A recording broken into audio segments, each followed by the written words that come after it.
This is the Gaia Show.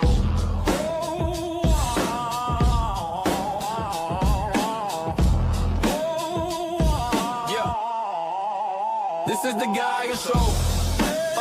On the front lines, up in your face, red light on, and the tape rolls. We don't blink. It is Thursday, July 16th, 2026, and here's your update for Portland. And on the weather, it's looking beautiful out over the Portland metro area. Sitting at a clear with a partly cloudy 68 degrees Fahrenheit. And tomorrow it's going to be about the same. Going into the evening, running into 8 p.m., you're not going to see much of a temperature change, ladies and gentlemen. It's going to stay like this all throughout the night. Then after midnight, we might see a little bit of the weather tip off.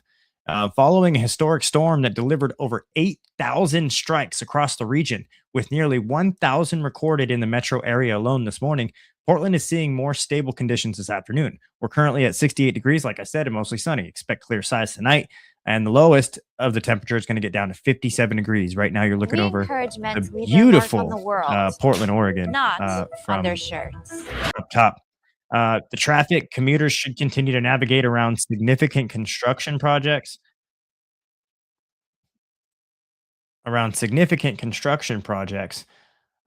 Mostly notable, Cornelius Pass Road is closed north of Germantown Road for a bridge replacement over Rock Creek, an impact that will persist through September 29th. Travelers should also be aware of statewide closures impacting regional routes, including highway enclosures in eastern Oregon due to the active wildfires. Also, check TripCheck for the latest real-time road conditions before you head out. In a major club news, the Portland Thorns have officially signed midfielder Jesse Fleming to a contract extending through 2028 season. Fleming, a cornerstone of the roster and the captain of the Canadian national team, has been a vital leader for the club and having played every possible minute of action for the Thorns this season. The organization is looking forward to this future commitment as a key step in their ongoing pursuit of the NWSL championship. Travis William Jur is on a federal docket this Tuesday. We're keeping a close eye on the federal case. A 41-year-old Portland man arrested by the FBI earlier this year following an investigation into a violent online threats made against a Nevada official and multiple victims in Oregon, including 2 minors. This remains a critical case for those of tracking political violence and online radicalization. We had our terrifying incident situation happening on the Tom McCall waterfront park just a few days ago, where a 31-year-old Daniel C. Vasey was arrested after naked rampage, which he allegedly attempted to kidnap a 7-year-old girl from her mother. The struggle was violent. Bystanders had to physically intervene to prevent the child from being taken. Vasey is currently being booked at the Multnomah County Detention Center on charges including attempted kidnapping and assault. This is the Geyer Show, your pulse on the ground. Getting into national news, Trump primetime address. Tonight at 9 p.m. Eastern, President Trump delivered a major address from the White House regarding election security.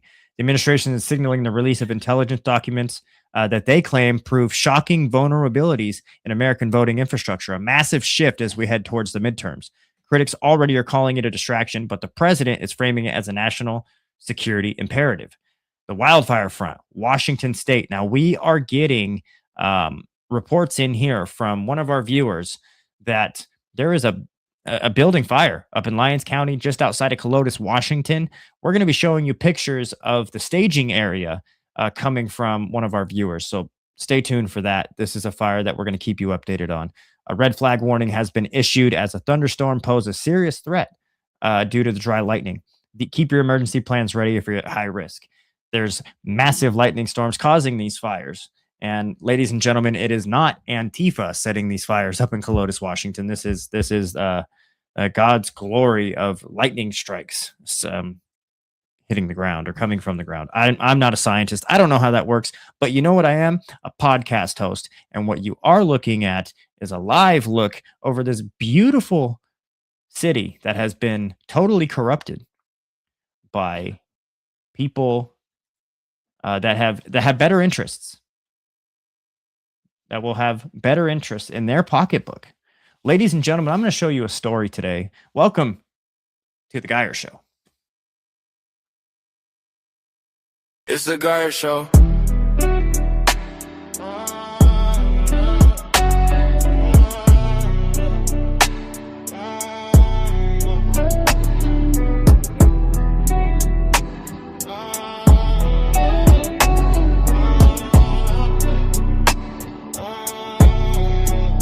This is the Gaia Show. It's the Gaia Show.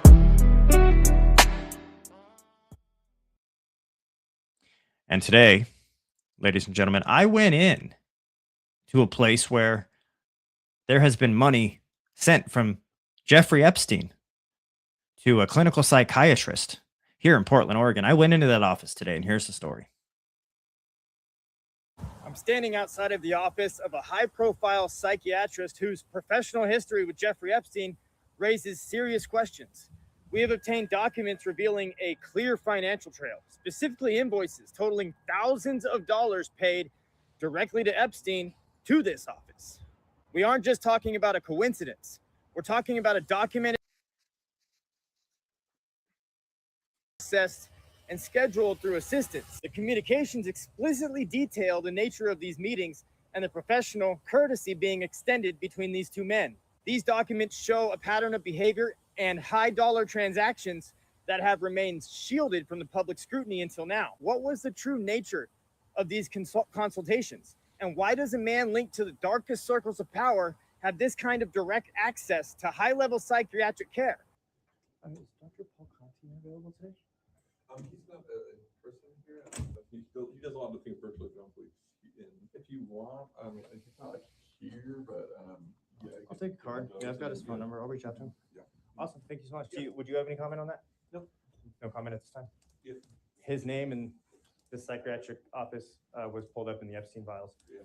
There's tens of thousands of dollars sent from Epstein and his associates to Mr. Conti. So just wanted to get his comment on that. All right. Thank you so much.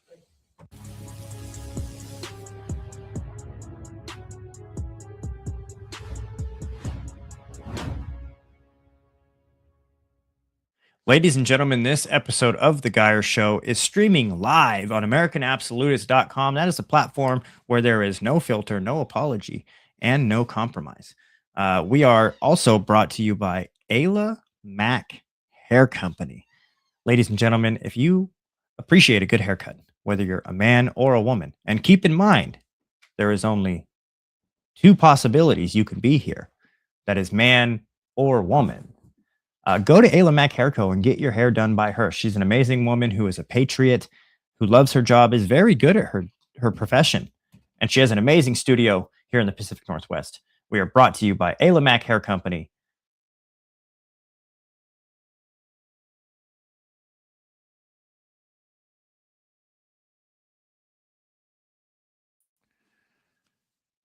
And guys, I wanted to talk to you about what I went into today. We've got two stories I want to bring up, and then we're going to get into the Trump address. But first, this Epstein file stuff is something that really is catching an eye. You look into the files, and you find this guy named Paul Conti. And over that previous video, we decided to go into his office, and we're going to make a phone call to him live on air, not tonight, but on the next episode, and we're going to see how that goes. Now we're going to get into the Trump address. Trump addressed the nation today, and we're going to show you guys what he said.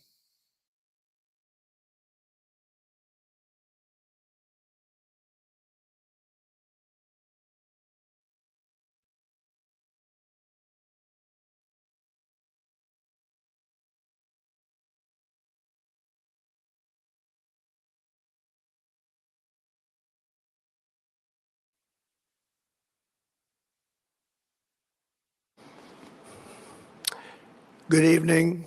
Before we begin, I'm proud to report that our country is safer, stronger, and far wealthier than it has ever been before. We are doing great. Less than 2 years ago, we inherited an economic and social disaster.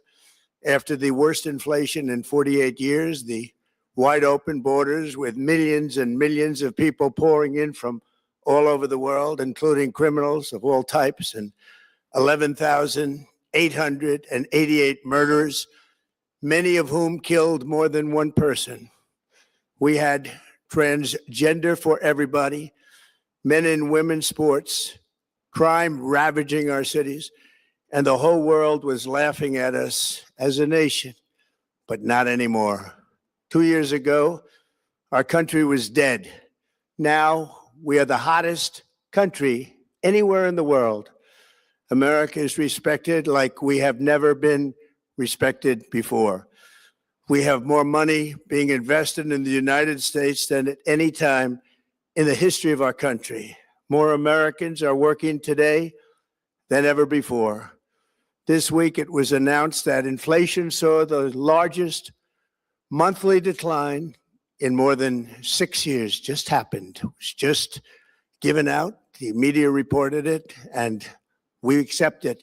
The best in 6 years. The tax cuts in our great, big, beautiful bill are saving hardworking families thousands and thousands of dollars, like with the provisions, no tax on tips, no tax on overtime, and no tax on Social Security for our great seniors, along with the interest deduction on a loan used to purchase a car, but only if that car is made in America, and a 100% expensing for our job-creating businesses.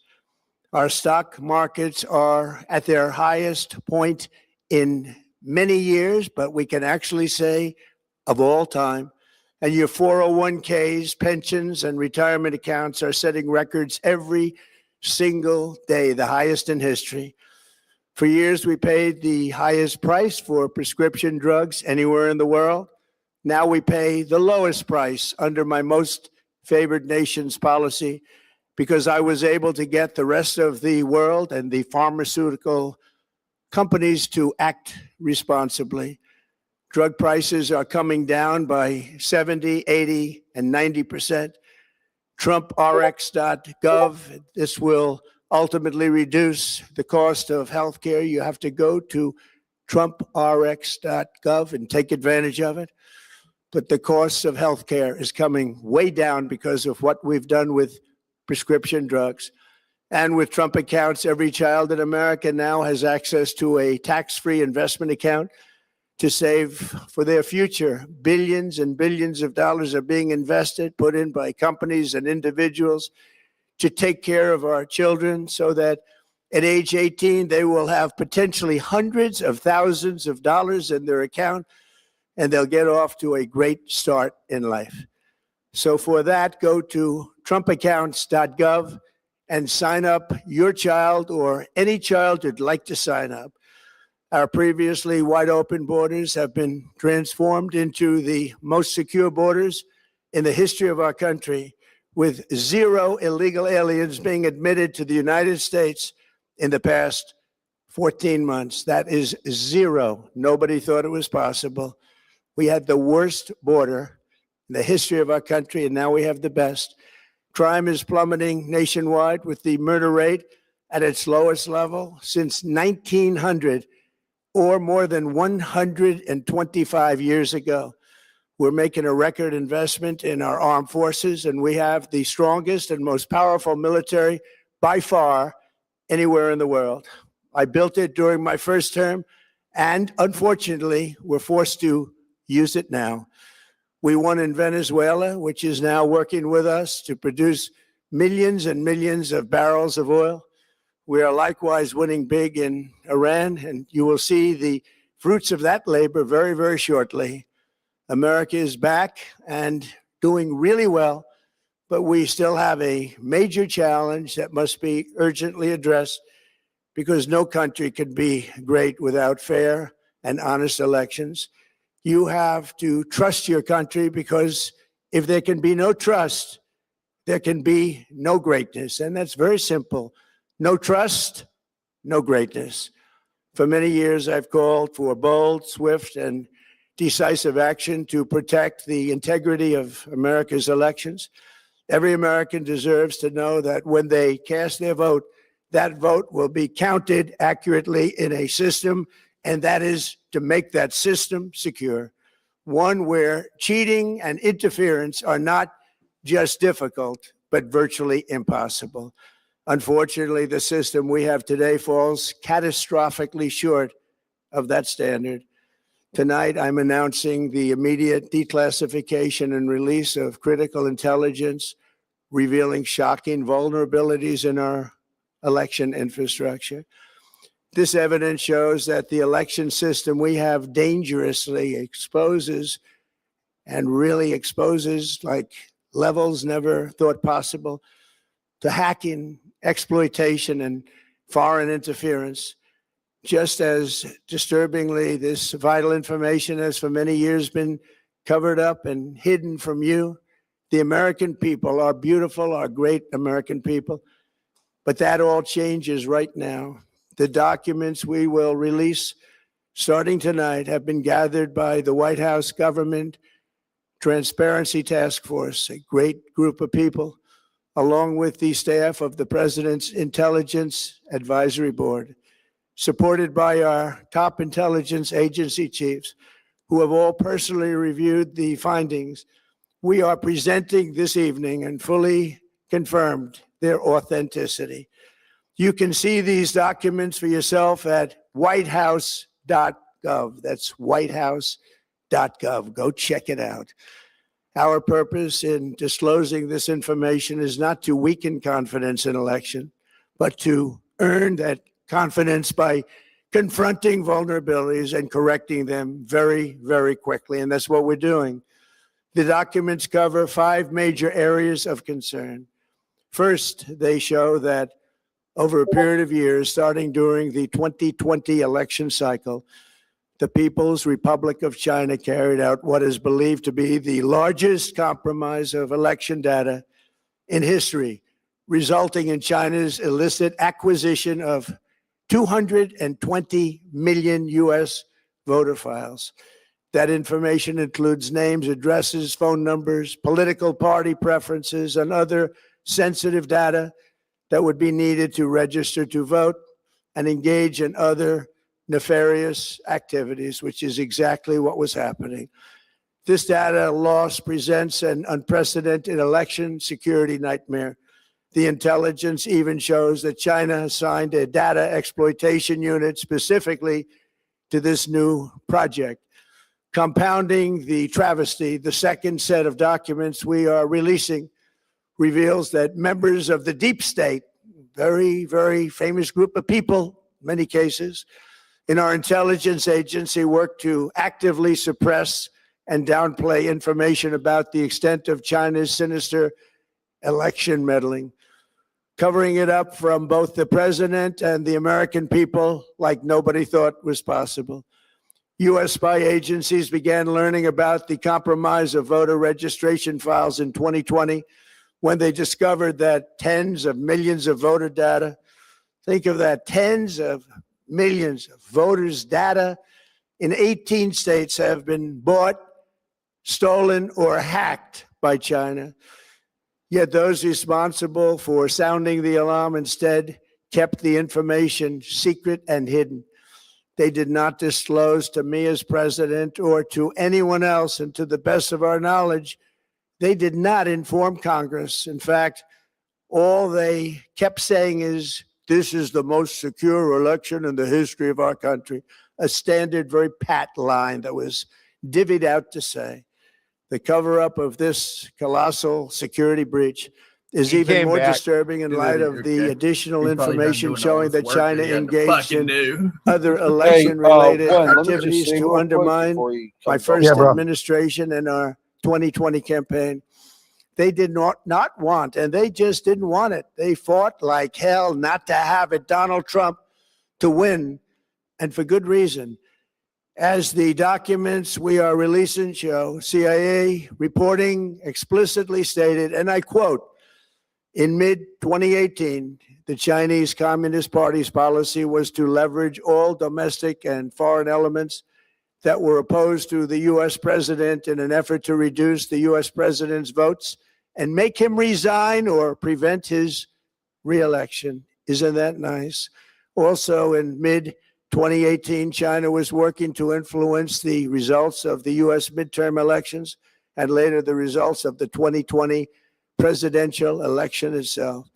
Separately, in mid-2019, the Chinese government's strategy against the United States was focused on undermining domestic confidence in the U.S. president. They wanted to just make you sound like your president wasn't so hot, when actually your president has done a great job.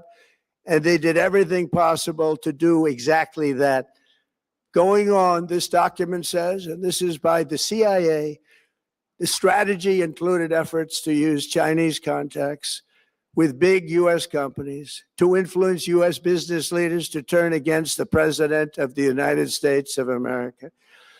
The Chinese government sought to identify U.S. journalists who had reported negatively on the U.S. president and pay them large sums of money to write more negative articles about him, as many as they could, and they didn't care what they said.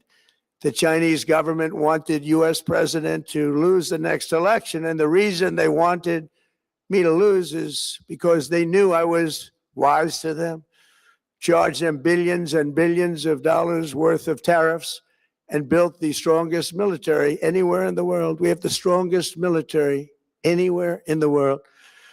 These are exact quotes from the CIA reporting.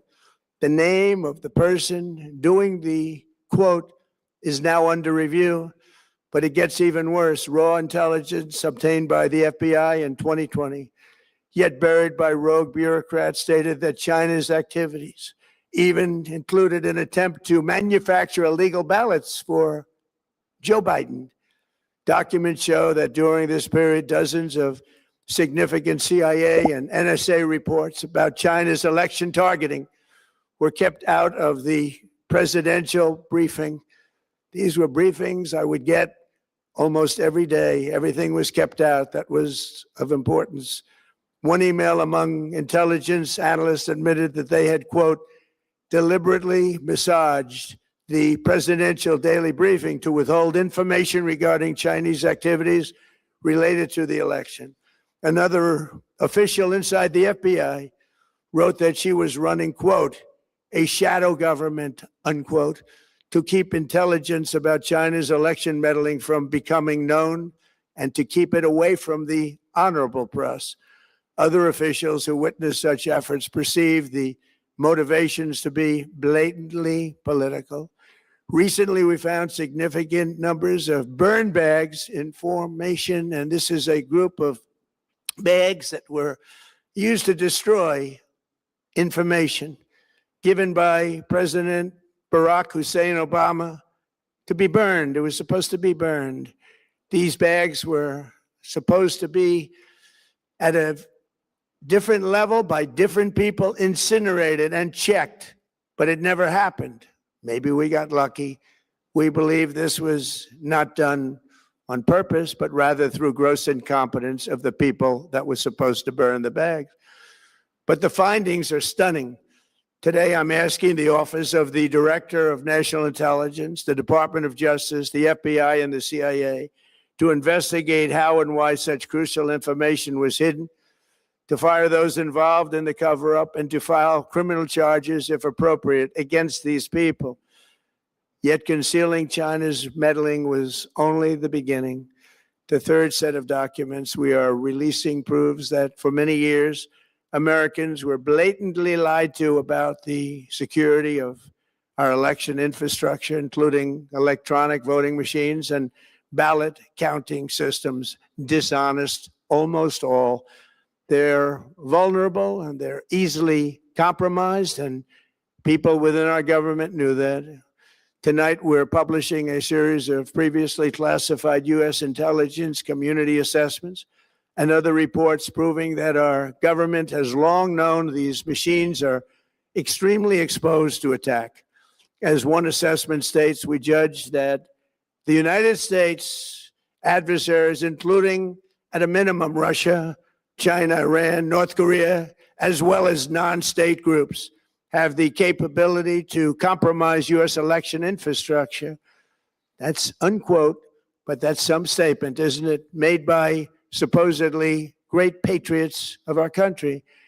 The document goes on to further state that, quote, we assess that centralized election-related data repositories, such as voter registration databases, poll books, and other official election websites are most vulnerable to exploitation, and adversaries could use this access to these systems to disrupt election processes within the United States of America.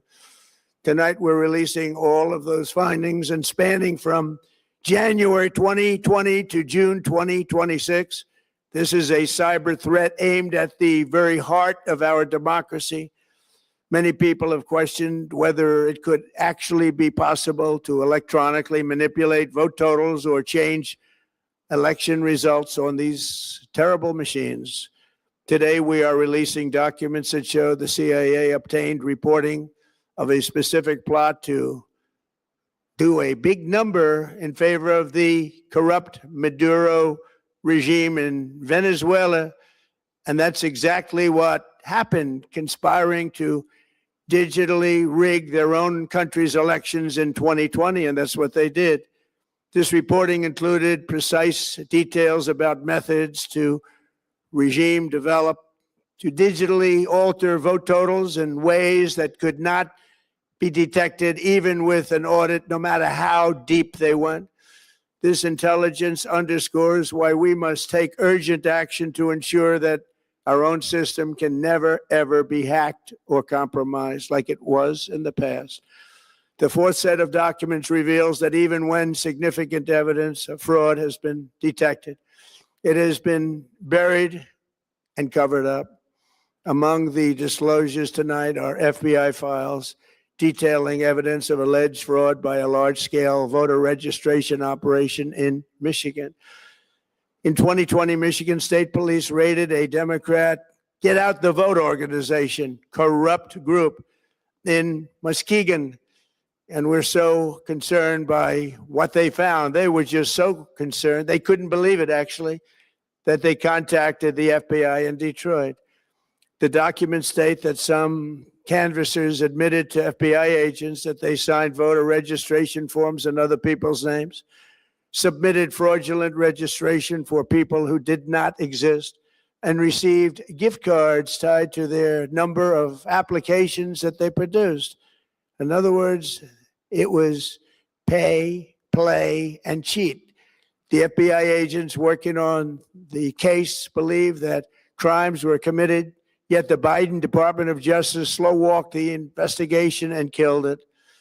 Tonight, I'm asking the FBI director to ensure that the matter is fully investigated and to work with the Department of Justice to prosecute those responsible for any crimes. Finally, to reveal just how vulnerable our elections continue to be, we are releasing the results of a stunning investigation by the Department of Homeland Security. According to the DHS review, state voter rolls and public records, they identified approximately 278,000 non-citizens who are registered to vote in federal elections. Since Democrat states refuse to share their voter files, the real number is actually much higher than that. Yet, even this limited analysis found more than 250,000 foreigners illegally registered to vote.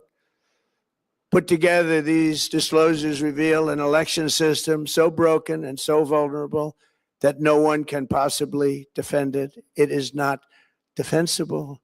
Hundreds of millions of U.S. voter files are in the hands of foreign governments. Our machines and ballot counting systems are exposed to hacking and manipulation and corruption. China and other countries have been trying to meddle in our elections. Evidence of fraud has been buried. Hundreds of thousands of non-citizens and dead people are listed and active on the voter rolls. And yet we still have elections with no voter ID, no proof of citizenship, and tens of millions of ballots floating aimlessly through the mail. As one example of the insanity, California's recent election for mayor of LA and governor was held on June 2nd, long time ago, but it was just completed a few days ago on July 10th. Think of that, much more than 1 month. Took a month to count the votes. I wonder what they were doing. This is worse than any third world country. There's no third world country that has elections like we have. In a rare move, NBC and ABC Fake News have both said that they would not cover this speech. They knew what it was about because of the fact that they don't like the topic, because they know how corrupt our system is and they don't want to reveal it.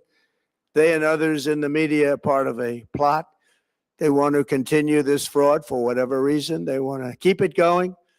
They want to protect the radical left. They can't have a great country, and that's true. You can't have a great country without free and fair elections. Fraud like this should mean a revocation of their licenses. They use our public multi-billion-dollar in value airways for absolutely no money. They pay nothing. All we want is honesty in our elections and honesty in reporting. They pay nothing for multi-billion-dollar assets. Great damage has been done to our country. Our elections were left vulnerable to being rigged and stolen, and the trust of the American people was lost. This cannot be allowed to continue. Every American, whether you're a Republican, Democrat, Independent, or otherwise, should be able to agree that we deserve the most secure, honest, and fair election system anywhere in the world. Secure elections should be a partisan, really, we should be together, Democrats, Republicans, Independents, everybody, and it should not be a partisan issue. It should cause to unite us, not to divide us. This should be a cause. We should be united, not divided. In light of the brand new and irrefutable information I have revealed tonight, my administration is in the process of notifying the states whose election data was compromised by the People's Republic of China and many others. We will be working closely to mitigate any harm, and we're taking swift action to ensure that sensitive voter data is better protected so we can never be bought, we can never be hacked, and we can never watch a stolen election again. Tomorrow, the Secretary of Homeland Security will hold a briefing to outline his department's recent work confirming cyber vulnerabilities in our electronic voting systems. They are bad. We're in the process of informing governors, senators, and members of Congress of potential issues in their states.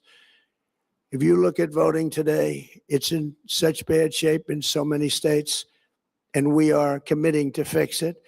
And we're also committing to be working with those states and local jurisdictions to help them fix and patch known technical vulnerabilities before the midterm elections. We have very important elections coming up. We want those elections to be honest. I've also ordered DHS to notify every state about non-citizens on their voter rolls and direct them to remove all ineligible voters from the lists immediately. But most importantly, addressing this crisis of election security demands that Congress must pass the Save America Act. How easy is that to do unless you want to cheat? The only reason you wouldn't do it is you want to cheat because your policies are so bad and your candidates are so pathetic that you can't get away or can't get elected any other way. This landmark bill requires that all voters must show photo voter ID. How simple is that? Could I have your photo, please? Photo voter ID. All voters must provide proof of citizenship. Are you a citizen of our country, please? And hopefully there will be no corrupt mail-in ballots, which if you watched California and so many other places, mail-in ballots are inherently corrupt. So you would have no mail-in ballots except for illness, disability, military deployment, or travel if you're going away on business or vacation. These reforms are urgently needed to stop the vulnerabilities that I've mentioned. To all Americans, I ask you to pick up your phone tomorrow, call your representatives in the House and Senate, and demand that they pass the Save America Act without delay. Together, we will restore faith and confidence in our country, and we will be bigger, better, and stronger than ever before. Thank you. God bless you. God bless our great military. and God bless America. Thank you very much.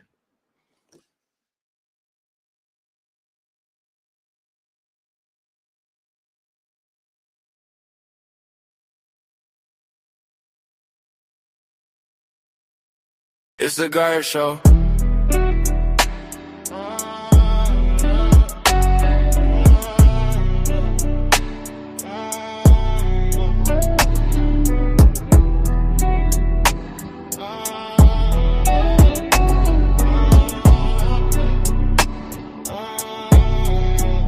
This is the Guy Show.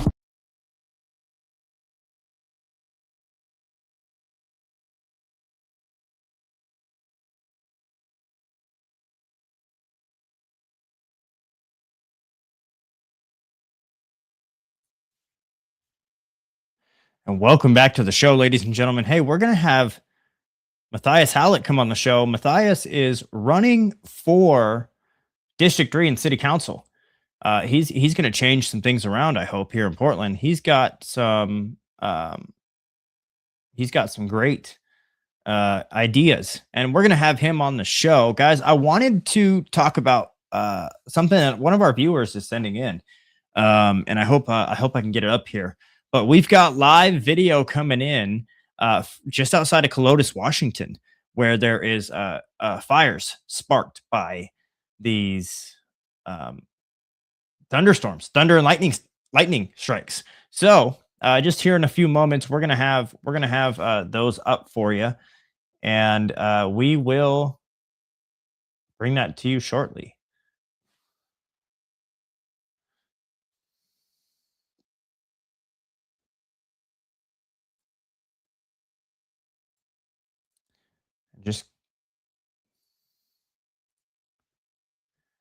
We have a live look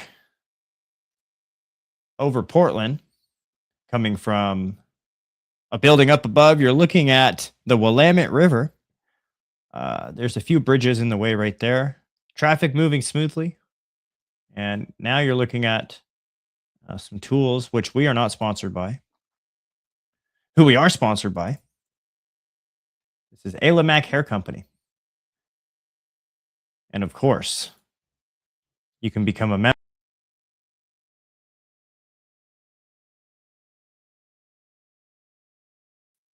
only on AmericanAbsolutist.com. It's the Guy Show.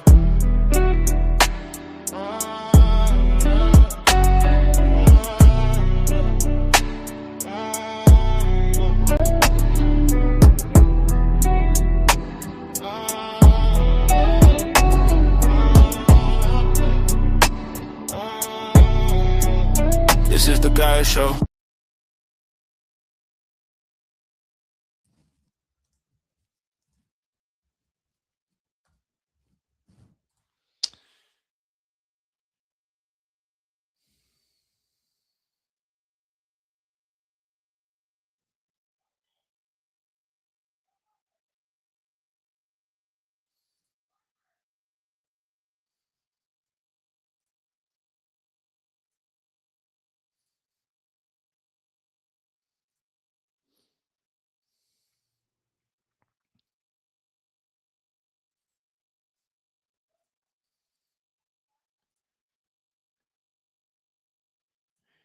Guys, I wanted to bring something up here.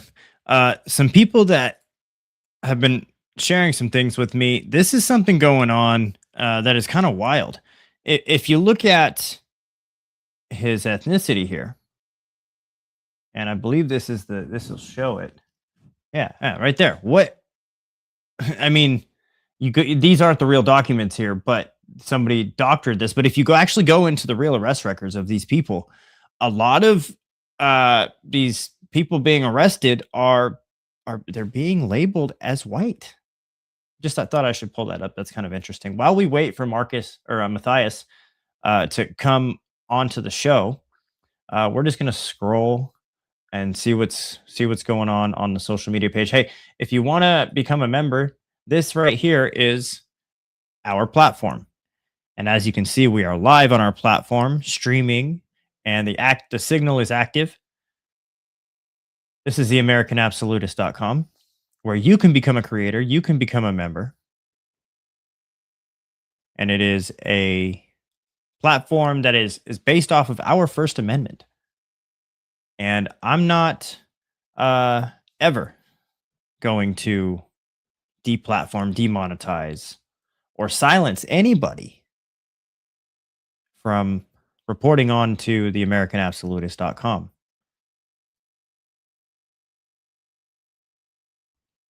We've got a funny article that just got sent in to me.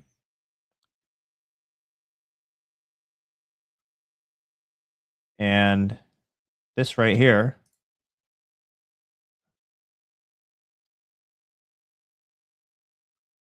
we're going to read something for you. When Sarah Reeve got engaged, she gave fiance Lee an ultimatum. He had to pay off his $4,000 in today's money. Oh, hold on. What am I reading here?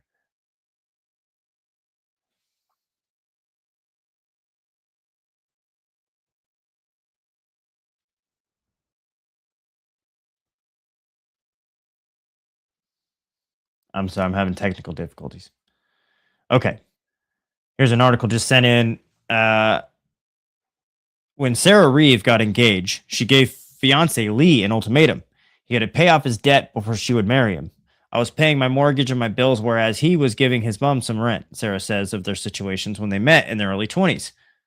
I told him I wouldn't marry him if I had any debts, says the 45-year-old son.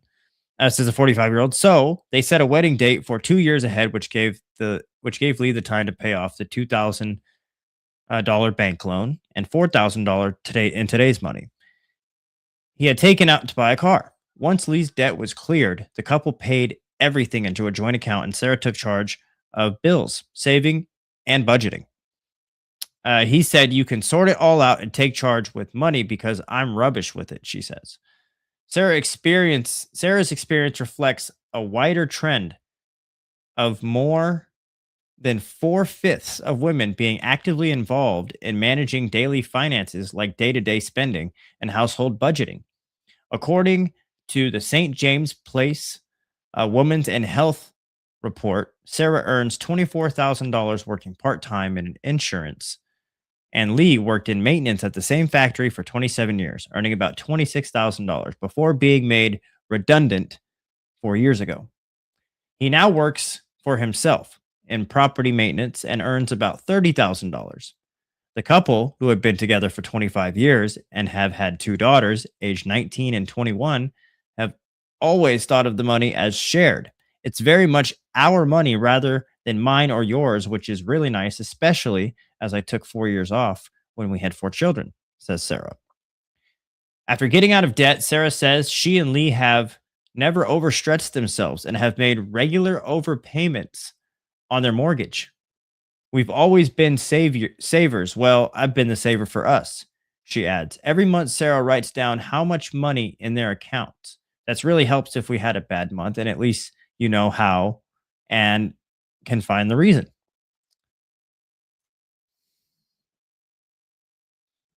Carrying on.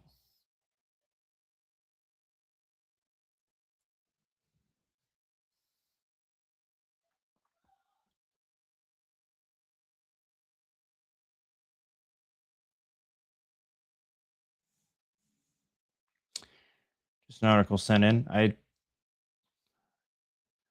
have sent out a link, and we're just waiting on Matthias to come into the broadcast.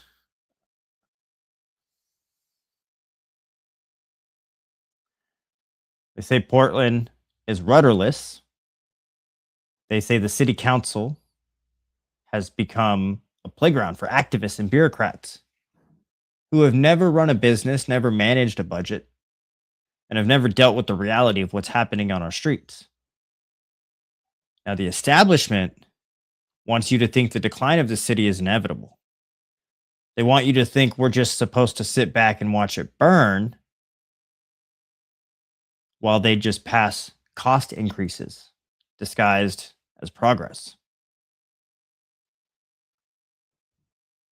Well, I'm not buying it. Neither are you. That's why we're going to bring Matthias Howlett here on the show here shortly. Now let's get back into this article.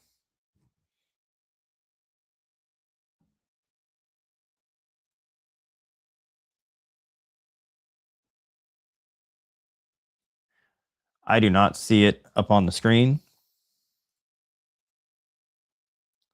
We're having a hard time here with something, guys. This is a live look over Portland, Oregon.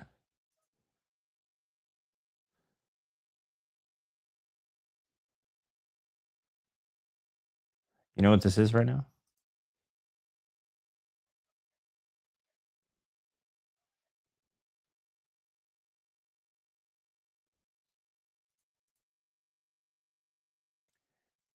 That's where it's at.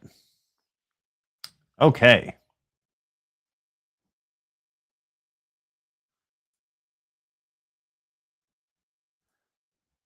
I found it.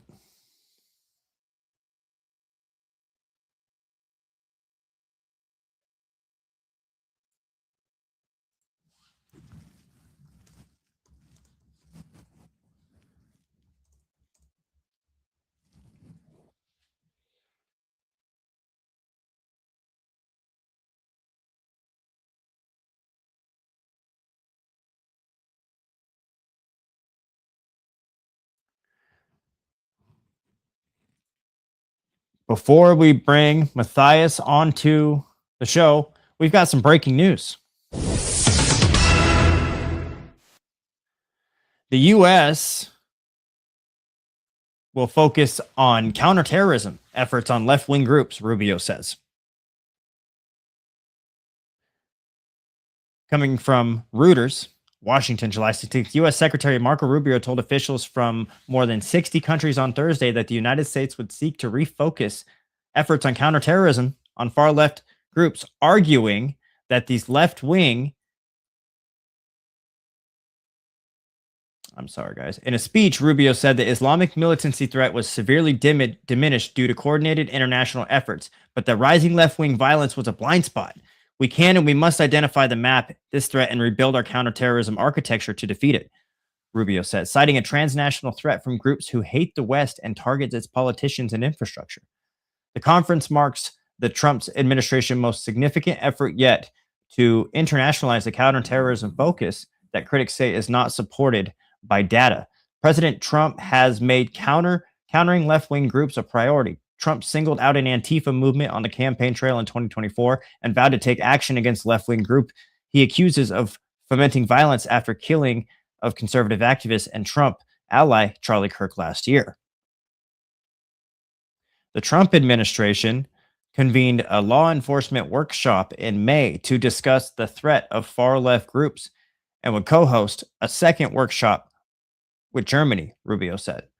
Latvia's former minister Balba Braze told Reuters on the sidelines of the conference that the forum also allowed the countries like hers to discuss threats from Russia-backed groups and new trend in technologies by militants with all stripes.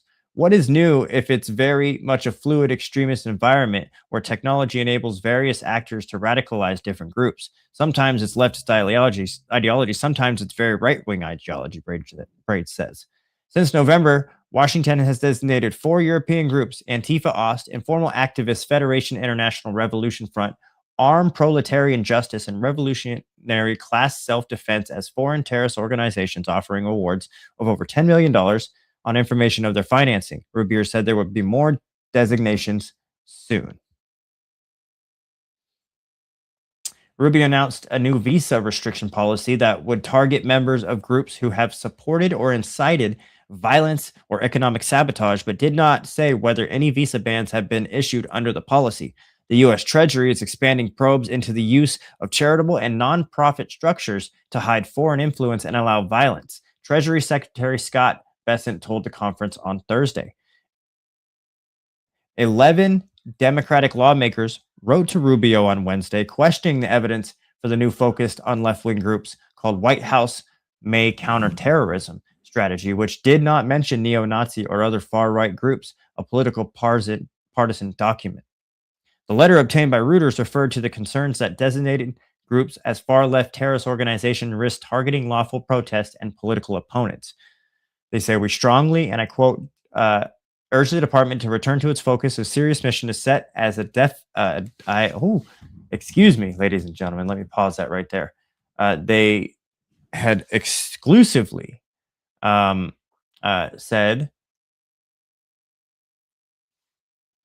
we strongly urge the department to return its focus to a serious mission that is definitely apolitical driven opponent. Oh my goodness, lady. I cannot give news today. Let's back this up for one more try. So this is a politically partisan document.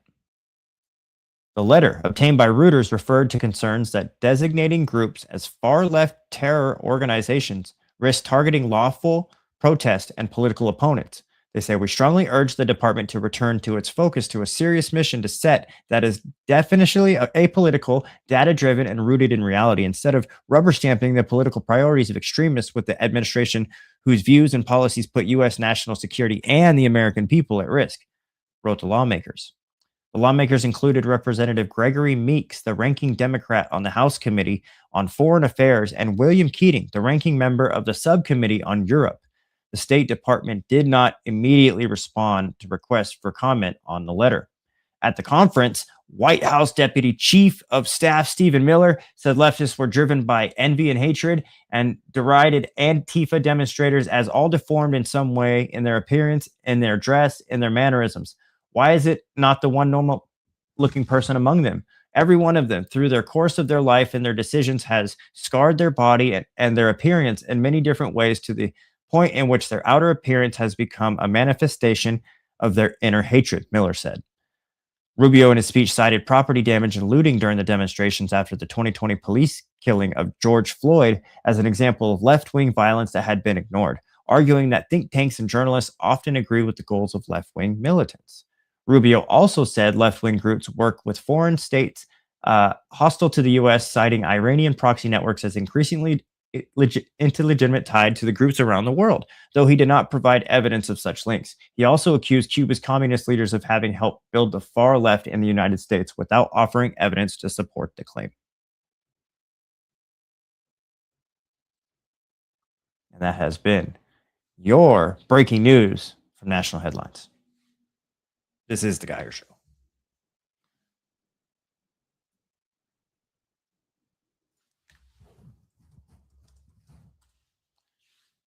It's The Geiger Show.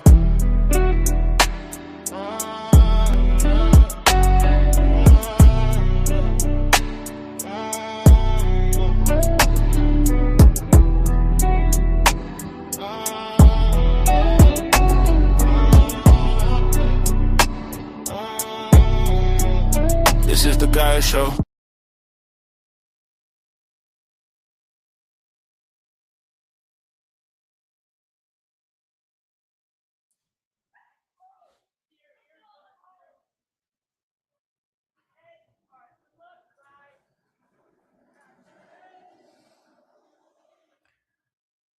Let's listen to what Ben Edel had to say. He said President Trump just announced that China took more than 220. That's a big number, ladies and gentlemen. 220 million voter registration data, has created their own fake voter registrations, and that this information was covered up by the Biden administration, FBI, and CIA. This is the largest data breach in American history, a breach directly resulting from the insecurities of vote by mail. Ben says, let me remind you that not one single elected Republican in Oregon endorsed IP37 to secure our elections.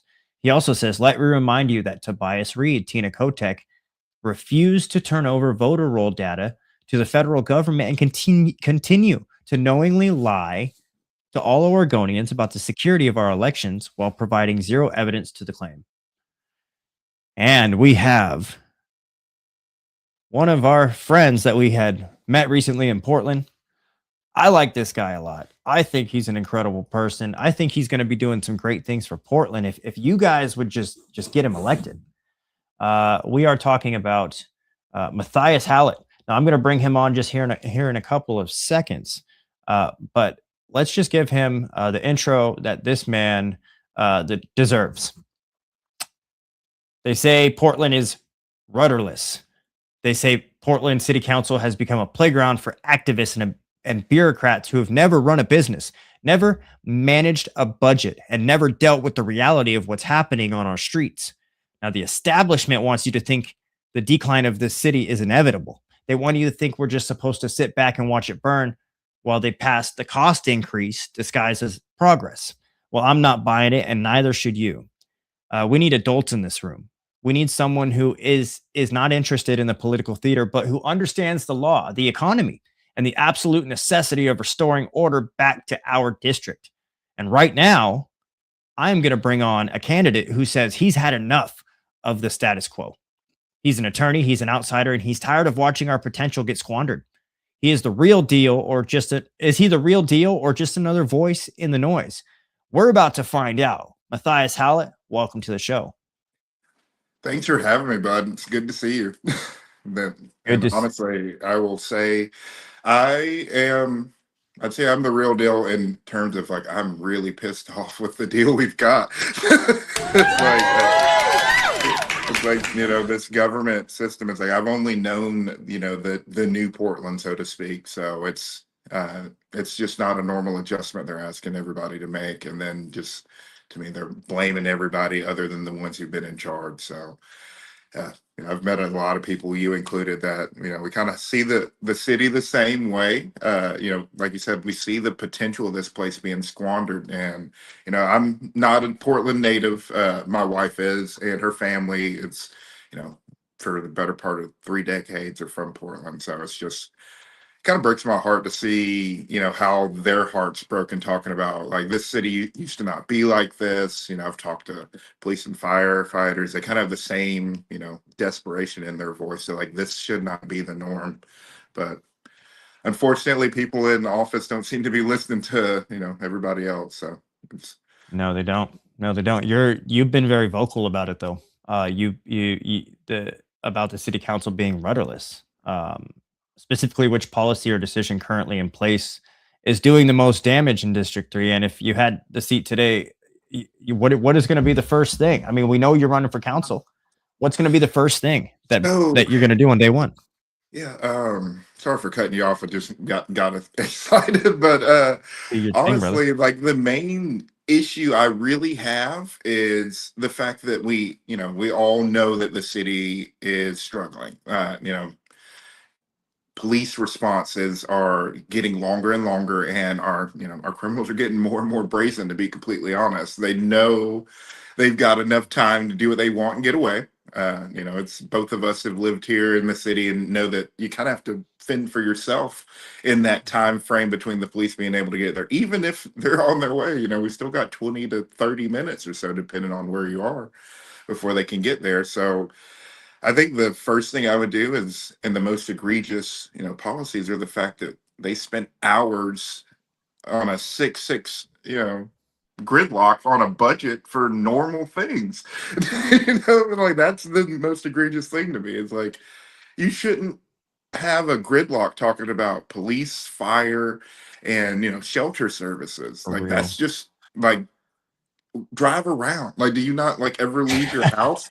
It's just like go on a ride along with Geyer. Like, come on now. It's one of those. It's like, right? Are you crazy? We definitely. Are you out of your mind? Do one of those. It's like, I'll pop up on you and we'll just take my car around and we'll ride around in Portland. But honestly, it's like, you don't even have to do that. You go out and, like, you, for real, it's like, you go see the heart of the city that's struggling, and then try to find a reason to, you know, well, not a reason, but there is no reason for the suffering that we see other than just selfishness by people at top. But to me, it's just, you draw attention to a lot of the things that everyone just likes to sweep aside. Like your Insta said, it's like that you caught a dude who was lurking, you know, and if you live in Portland and you ride, you know, TriMet, it's like, you know, the signs to look for that. It's like, you know, it's like I was telling you, I rode the bus my first year of working here, and it just blew my mind how unsafe kids got to school. You know, it's like the kids are hopping on TriMet in the morning, and it's, you know, the citizens and the bus driver trying to keep kids safe going to and from school. That didn't make any sense. It's like, blew my just mind. to go to school. Like, yeah, it like blew my little southern mind. Right. Like, And then when they go to that school, they have to worry about walking around people open air drug markets just down the street of their entrance of their school. absolutely. It's like, and that's the thing is like, I rode that same route. So I watched the kids get off and I saw what they had, where they had to walk Mhm. through to, I'm taking the Cleveland High School, for example, is like on 75, that's 39th and Powell. That is the one of the nastiest bus stops, you know, for kids to kind of navigate and go to school. And to me, it's just like, Totally is. it's like if that shouldn't, and the throw in why Portland makes no sense. Like there's all kinds of businesses that shouldn't be that close to a main drag if kids are taking that route to school, just to kind of protect innocence. Is like the sound crazy, but it's like I'd like kids to grow up before they have to kind of navigate the craziness of Portland that didn't make sense to me as an adult, let alone 12 to 14. Like Yeah, it's crazy that we have to gather signatures in order to get a law off or a bill off of something or a city ordinance to where people can't use drugs 1,000 feet from a school. Like it's just to me, it's insane. We have to come up with it's like it's signatures. one of those, and again, it's like this is the stupidity that made me run. It's like Yeah. that, it shouldn't take this much, but like that should have been like, oh, we didn't realize they were that close. What are you guys doing? Get out of there. It's like, but it just blows my mind. It's like, how do you call like, to talk about those open air drug markets? It's like, how do you call compassionate care giving people, the means to get more lost in Mm. drug addiction? We It's went like right that's into not. those harm reduction programs too, and exposed it, dude. They Yeah, give you crack pipes. and I agree. As I'm so thankful you have been doing that. It's like, it's like I've lost friends, just to tell you why I don't like Too. this approach. I've lost friends to, substance abuse. One of my best friends back home died of a Fetty overdose. And this kid was like, we called him Superman, like the smartest kid we've ever known. Like Yeah. everybody loved him. And I honestly, I was one of two people that knew he was hurting like that. And I saw him at a wedding that I was working, and like I saw it in his eyes. I was like, I need to talk to Wesley. It's like, I don't know what he's going through. And a month later, I heard that he had overdosed. And Wow. then another one of my friends, John. Obviously, I don't want to do last names to put the families on blast, but it's like John's a kid whose looking at the outside, it's like this kid was going to inherit a business from his family. Like mom and dad loved him. Everybody loved him. It's like he's smart, good looking, and then, asphyxiated because no one knew that he had taken pills that were, cut with fentanyl. Just everybody thought he was just, Mhm. back in the day when everybody popped a couple pills and you didn't have to worry about your friends, dropping. It's like, obviously, those are reckless decisions of youth. But to me, it's like kids make those. It's like, it shouldn't be the one time they make a bad decision, they die. It's like, Yeah, for real. but We yeah, we shouldn't.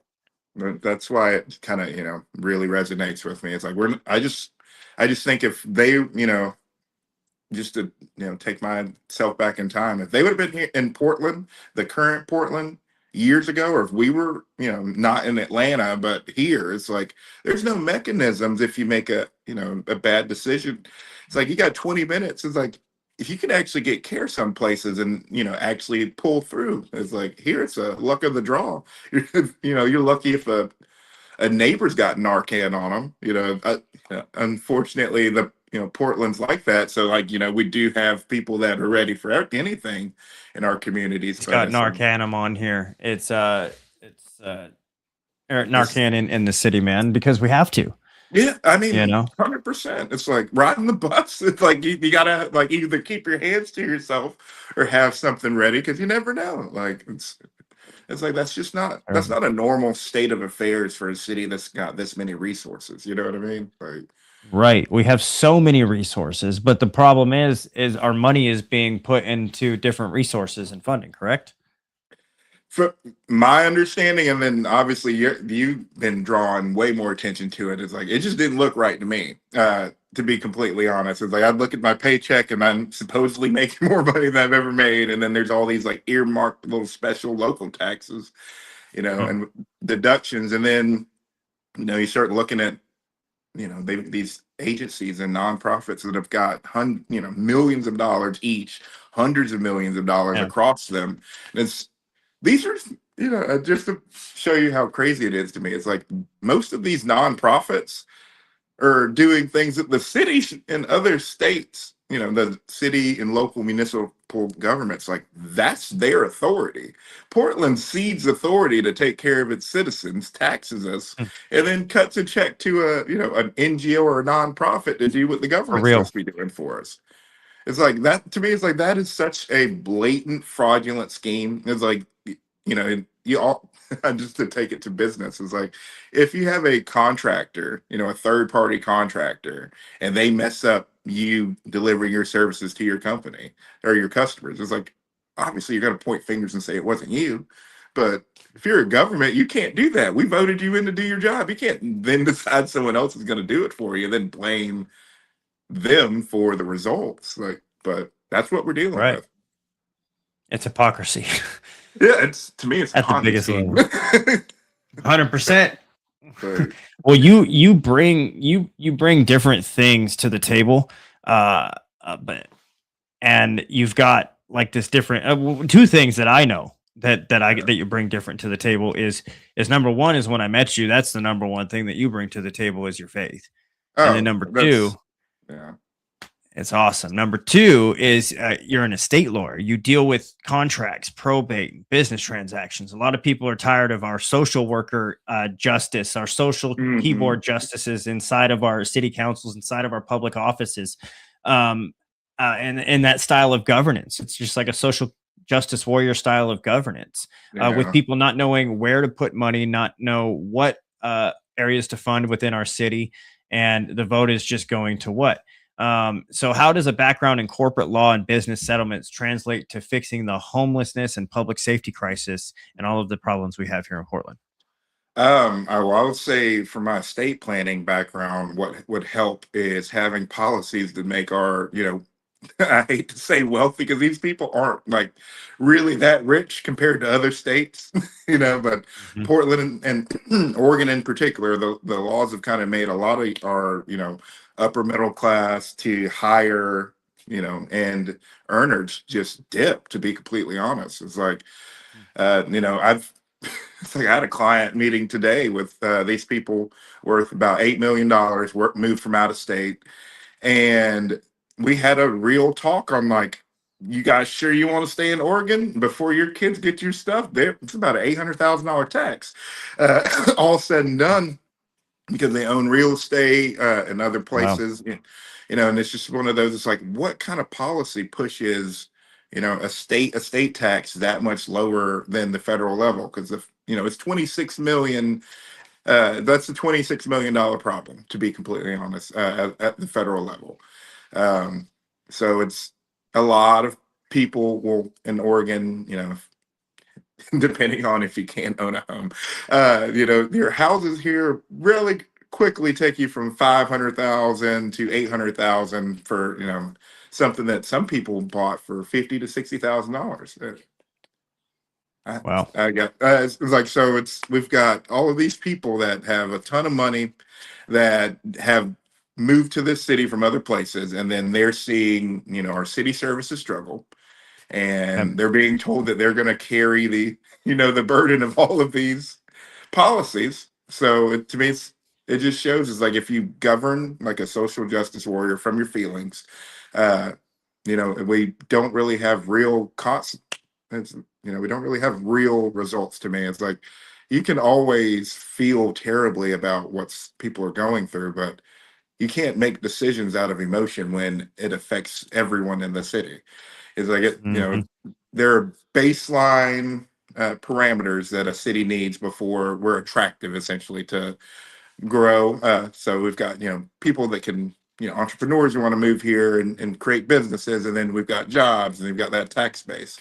But like your Instagram story was saying, it's like our policies, if we want to get rid of all police, or we get rid of all jails, and let's help everybody on the streets live the life they want to live. And then we see the consequences of that when we've got people tourists here, and those people will never set foot in Oregon again. No, I they're never guarantee you. coming back. It's like they And couldn't yeah. wait to get out of town after something happened like that, and that blew my mind. That's like that is a major you know Tom McCall waterfront is like you look up Portland. It's like that is one of our main tourist attractions, Yes. and for the fact that we don't have enough police to keep kids safe in a in a known kid friendly Mhm. zone. Right. Uh, And I saw an unarmed police officer a couple days ago. that that sounds absolutely terrifying. Why would you sign up for that job? Like Like, yeah. it's like in Yeah. Portland, it's like you're gonna put a badge that makes you a target, and then you know handcuff yourself, and then hope that your buddies can get there in time. Like that just Yeah. makes no sense to me. It's just like because I hate to say it, it's like what is an unarmed cop going to do that a regular citizen can't do? Mm. It's like they have more training, but like at the end of the day, it's like they're still going to have to wait for the regular police to get there if it escalates, like any one of us would have to. Yeah, Like for real. or potentially an even worse situation where the criminal attacks an unarmed police officer, then the armed police come and retaliate with overwhelming force. So it's like to me that's asking for it's asking to make us a headline again. But like you said, it's like you got a bunch of keyboard warriors who've never been in these neighborhoods. Mhm. After the sun goes down in Portland, it's like during the fall that's 5:30. It's like, Yeah. it's like Yeah, for real, man. but it's just Oh, it's like you don't gotta see live. Angelita Murillo walking around at 2 o'clock in the morning, seeing what really happens in her city when Bruh, she's it's like cozied up. it's like that is a good segue. I was watching this Northwest Fresh podcast, and Okay.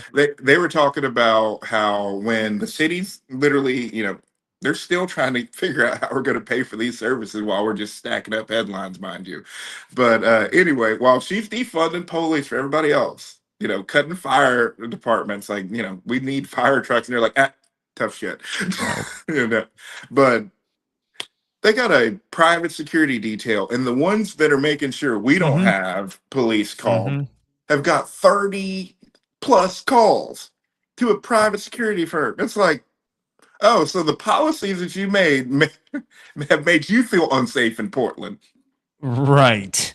That So private much security, so we that know you about had to that private call the security. police 36 times. Now imagine a regular person dialing 36 times. They're not answering anymore. It's like Not at they're all. they're crazy. Like they need to watch what they're doing. They keep putting themselves in a situation, but it's like, but you can literally cut their job and then can still call them. Like, Yeah. make that math work for me, man. It's The like, math doesn't. And how are you gonna allow investigators to do their jobs if you cut their overtime? because You know what I mean?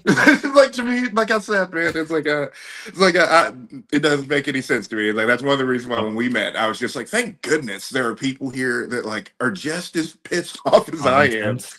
It's like, well, I mean, that's one of the jokes is like, if common sense was common, it's like we wouldn't have the problems we have. But, most people think that their truth, it's, to go back to that social justice thing. It's like, just because you feel a certain way about how the world's being run, like, doesn't mean that, your opinion is going to fix the situation. It's like, you're Mhm. supposed to take your experience and your talents, things that you've learned through your life, and this is the standard governing principles. You then get your seat, you work for your citizens so that the experience of the average person in your district is better Mhm. by the time you get out. And if you don't have a connection to what the average person deals with it's like and the reason I say that, if you're so rich that you don't know what they go through, smart politicians back in the day would literally limit themselves to that person's, the median income of their constituents. Mm. So they knew exactly how each person had to live. It's like the reason why I go to that. Jimmy Carter is one of my favorite presidents and local politicians. He's a Georgia hero.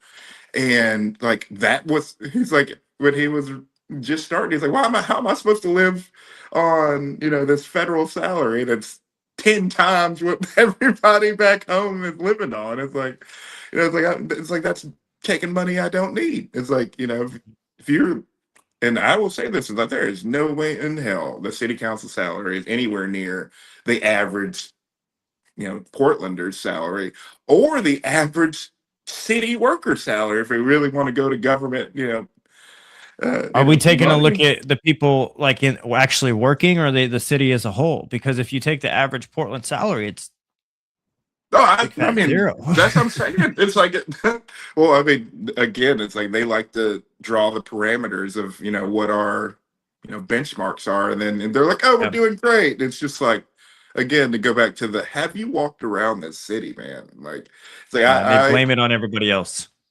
how do you blame it on someone else? Y'all have been in charge. This was your whole plan to get this type of government in. It's like they sold it to us. It's like, this is a better form. And then we have like increasingly worse conditions. And then Terrible. they mailed out, hey, look at me, look how good we're doing, mailers to all of the people in their district with taxpayer funds after they can't vote on agreement to fund our basic city services. So it's like, it's just tone deaf to me, man. Like, it's like, you don't care that we're hurting out here. It's like, if you did, I wouldn't be running if people actually cared. It's like, I've lived here long Right. enough and just watched it deteriorate. And this, our neighbors have kind of said the same thing over, we'll talk about the system, kind of explain, I'm kind of the legal help desk.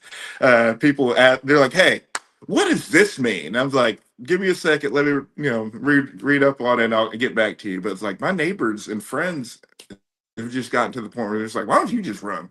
It's like, you seem to actually care enough to like hold their feet to the fire to give us a real answer. I was like, and for real though, it's like, you're going to have to answer to, why my family feels like this place is, deteriorate in such a rapid rate that like they're plotting, we're trying to find where we can live to make our money stretch. It's like, well, they're telling us that everyone's doing so well.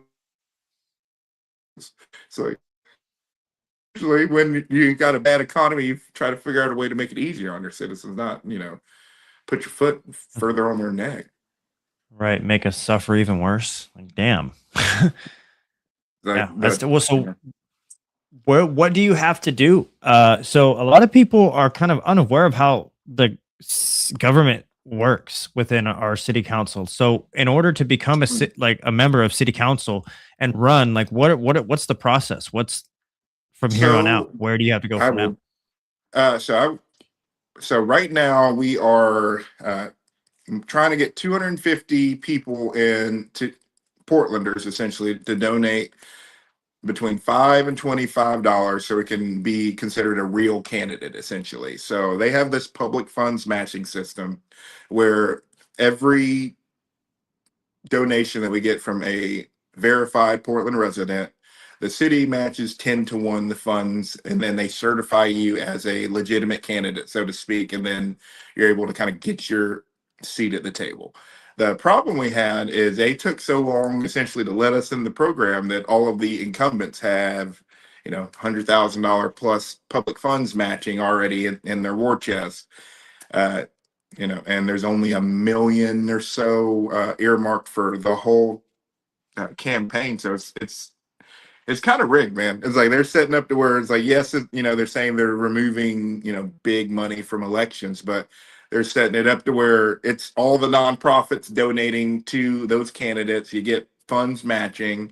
They can donate their time for, all these nonprofits can have their employees go door knock for these candidates, things like that. So we're just right now, we're in that trying to, you understand the underdog. We're just trying to get our name out there, let people know it's like we don't like this. I'm unfortunately, as I feel like I'm one of the few people running that actually understands the system. So Portland has a really, really strange local government that we put in. So this new charter has a mayor that is kind of an independent executive, so to speak. So for just to kind of simplify it, imagine a president with, he can only really sign.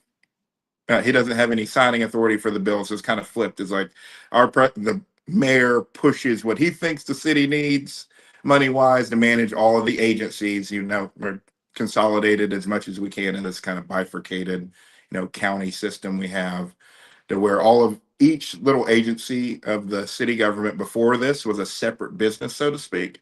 So the mayor is trying to like put all these in one, think of consolidating the business in terms of like a big business comes in and buys all these small little mom and pops, and they're trying to make them run efficiently, even though there may be, different little businesses that were doing the same thing.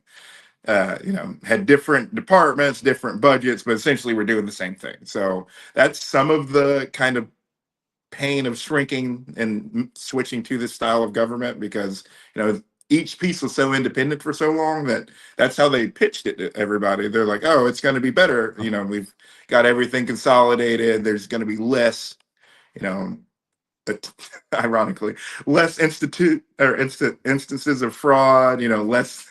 I couldn't even get that one out good. But that system is also supposed to have more accountability. The problem is we have also, and so that's all the people that need funding, he's in charge of that. So he tells the city council what they need. They're supposed to kind of, I guess in a well-functioning, and I'm sorry to stop. It's like, but there you have to explain how this system's supposed to work, and then I'll circle back and explain what's happening. So essentially, your 12 counselors then have to agree on what the mayor proposes, since they have quasi judicial authority. So that means that they pretty much once he tells them what they need, it's up to them to give it to them, or the city doesn't get it, which is what we're watching. So they need to agree, 7 people, majority. Again, I'll get to why the system is clunky. It's hard to get an even number of people to agree to push something through. Generally, these bodies have an odd number, obviously, for easier reason. 13 people, not just going to 6 breakdown on kind of party lines, which is what we're seeing. But generally, it's like that charter government's supposed to have each individual of your council is supposed to represent a smaller subset of the city. So we have, kind of varied experiences, varied opinions of what life is like on the streets for real Portlanders. And then they come together, and then we kind of find an idea from each neighborhood, essentially. It's kind of the idea that they pitched it, ways that we can have people that, were underrepresented historically to be, at the table.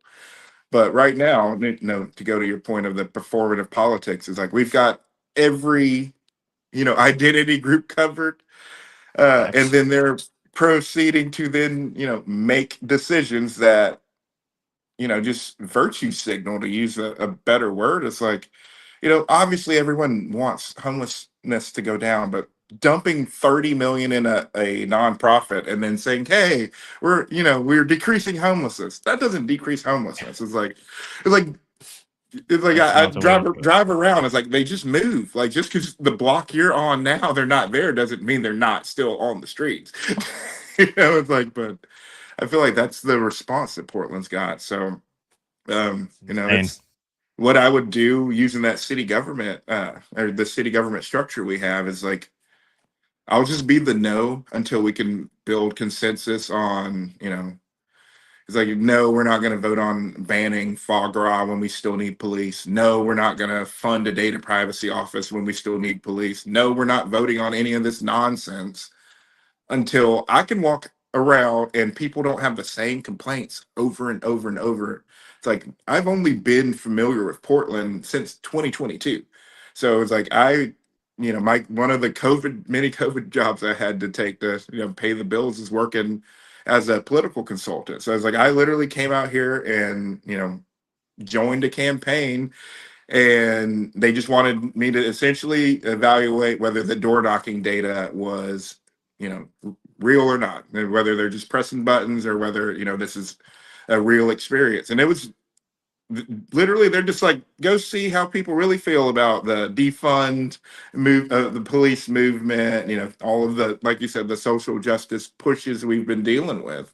It's like, it is absolutely insane for them to be running on that in this election when that's what brought me west anyway, and then I've lived with the consequences of those decisions. Just so for it blows my mind that no one's circling back around to like that didn't work. Like, why are we acting like that stuff worked? It's like Right. outlawing drugs not and work at not all. having I moved here right when like decriminalizing real hard drugs was Measure still 110. a thing. Yeah.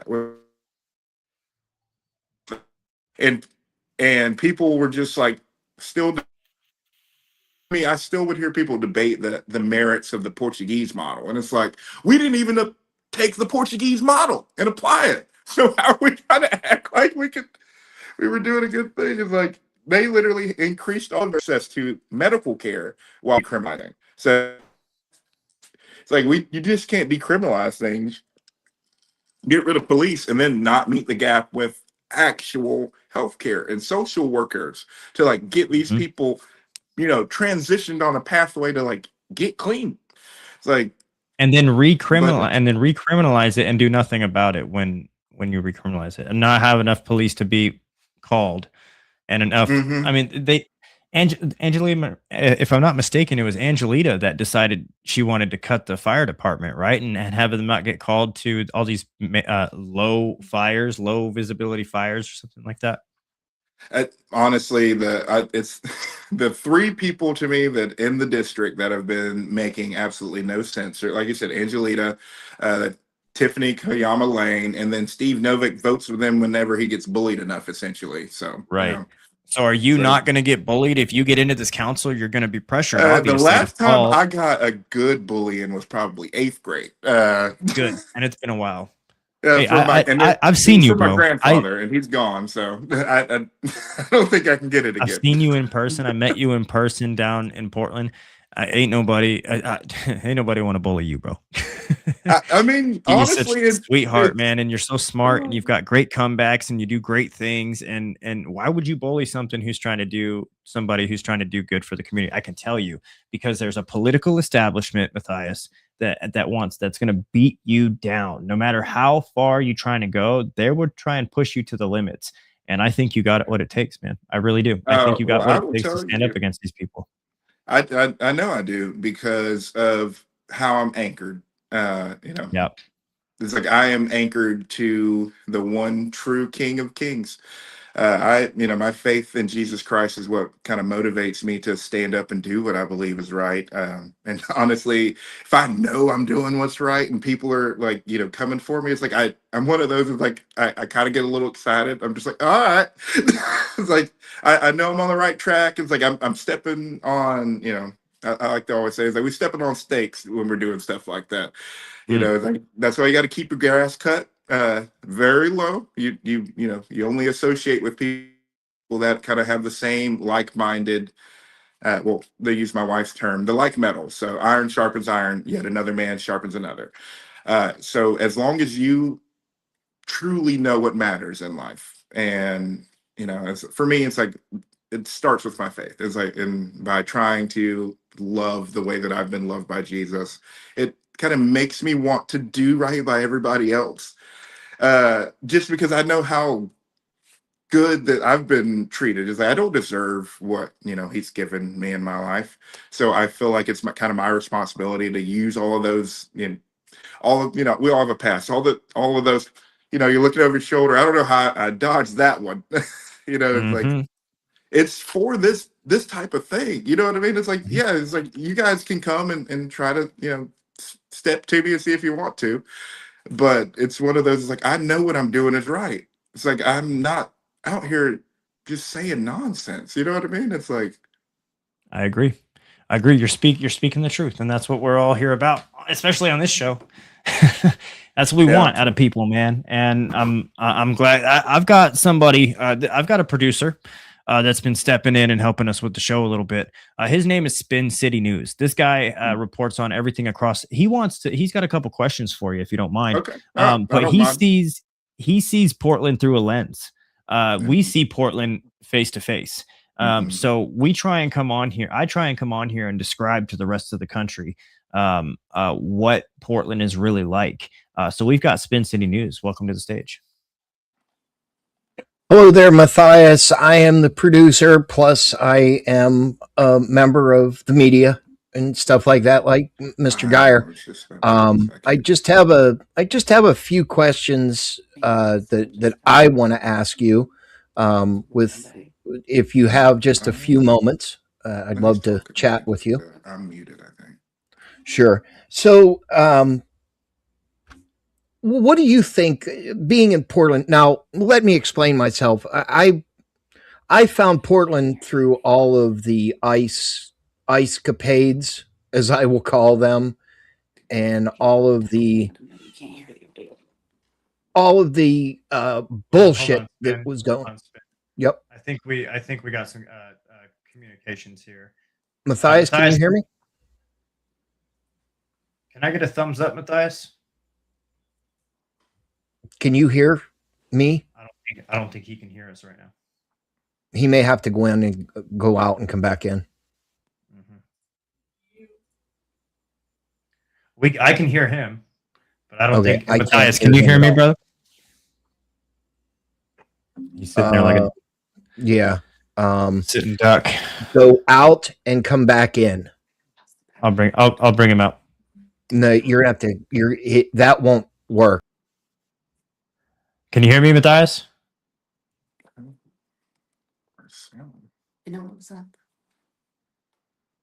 Don't worry, we'll get this technical difficulty figured out. See, they want us silence, guys. I'm telling you. All right, here we'll have to kick him back out. So, Matthias, if you can hear me, we're gonna bring you back on stage and see if we got you covered. Matthias, how you doing, bro? Of course, I'm the one who messes up the sound. It's not you, man. Don't worry. Well, you didn't touch it, so it's nothing on your end. Okay, it says leave and then come back to the StreamYard. How do we? Yeah, I apologize. That I made the change, and he just has to come back in. I didn't think it was going to do that. And StreamYard did an update, so that's screwing with everything. Yeah, too. It really is. I think we might have to figure some things out about that. I'm gonna make a new layout so when you have a panel, you can just add people. Yeah, this was just, there he is. All right, I'm gonna add. Okay, Matthias, can you hear us now? I can. It's like I was just panicked for a second. I was like, of course, the one time that like we've got someone else coming in, it's like I mess up the Right. I'm having to join the 21st century. I spent so much time studying government and everything. I got off of all of socials and everything on the internet as much as possible. Now I'm like, I almost feel overwhelmed sometimes. Well, yeah, I'm going to tell you, I mean, in my job, I am a member of Big Box Media, and I have my own independent platform over on YouTube, Rumble, Pilled, et cetera, et cetera. So that might be something you want to look into. I've been helping Brandon here for a while now, try to get everything set up and get all his pages and everything set up correctly. However, I know you didn't hear a damn thing that I said, so I'm going to repeat it. They sounded like great questions. they were great questions. They were, but I want to. I owe you an explanation of how I got involved with Portland and everything like that. One day I discovered some streamers, and I call them the ice capades. All the ice, the riots of Portland at the ice facility, and became very, very good friends with the streamers. So through the lens, obviously, as Geyer said, I saw it and I just started reporting on it. There were some plans of actually me going with my big TV cameras out there to Portland, Oregon. Then the weather got bad and things like that. So I wasn't able to do it. And with my other job, it kind of conflicted. But anyway, so I have a passion for Portland, although I am in Central Florida. I do have a passion for Portland, and I met some, as I said, I met Mr. Geyer and everything like that, and we've just become pretty good friends. And he asked me to, yeah. And you know what? In this realm, in this realm and this business, because it is a business, Yeah. you have to network, just like you're doing with his audience and everything like that. So kudos for you, and thank you for obviously coming on the Geyer Show. Enough of the bullshit. I wanted to get your take, obviously, on. I know you touched on it, but I'd like to go into a little bit more dialogue about it. What are your thoughts of all the immigration policies and the sanctuary cities, and what would you do if elected or put into the seat or the hot seat? What would you do to try to change that just for the Portland crowd that's in here? Well, first I will say, your lens, seeing Portland through, the protest lens. I will tell you, being, a transplant and seeing the anger, the just kind of the foaming at the mouth for ICE agents. I just don't quite understand the way that Portland feels. Yeah, to me, it's like, sure. Obviously immigration is, if you want to go far enough back, it's like almost every, major administration in the last, 2 decades has kind of fumbled the bag on, fixing our open borders. It's like, it's a no plain language.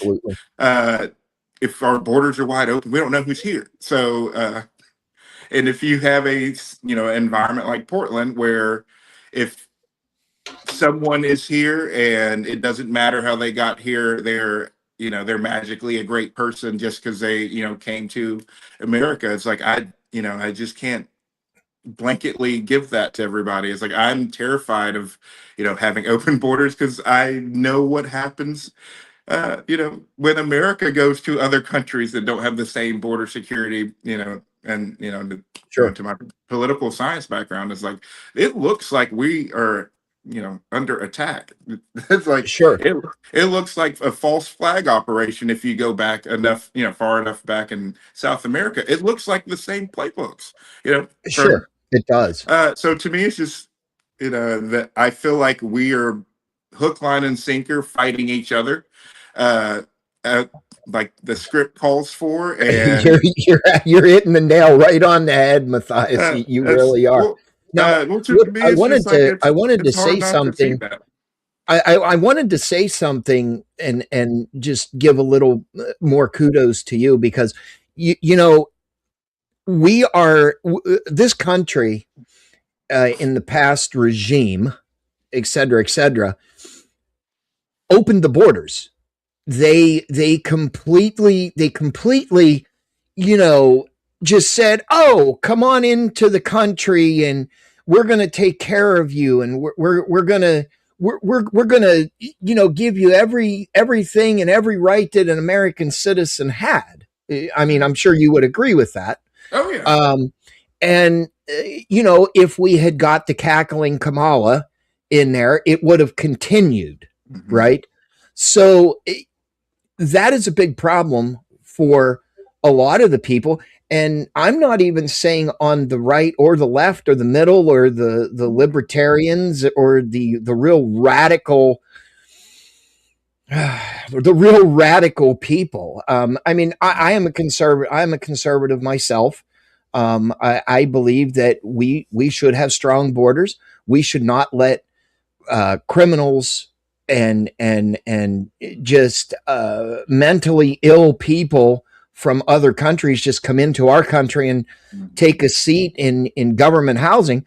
And I don't know if you know, but way back when this was going on, New York was spending millions we're talking tens of millions of dollars a month to house these people.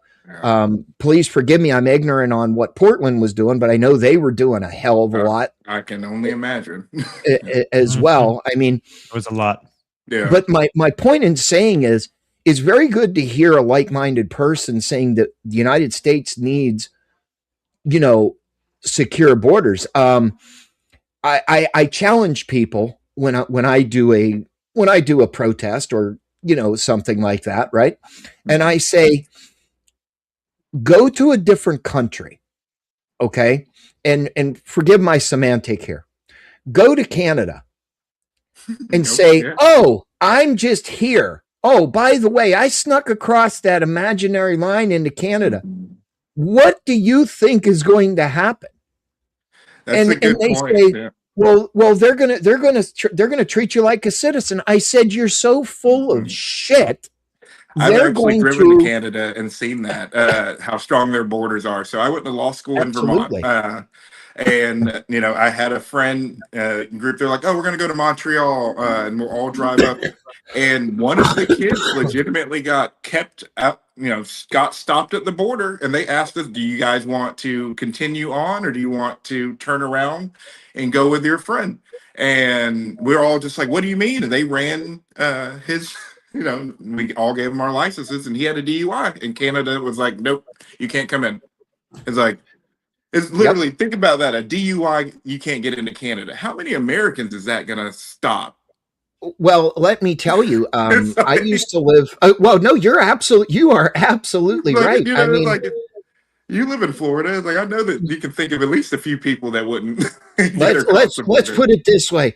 I've lived in Florida for a while now, and it is, I come from a very democratic state of Pennsylvania.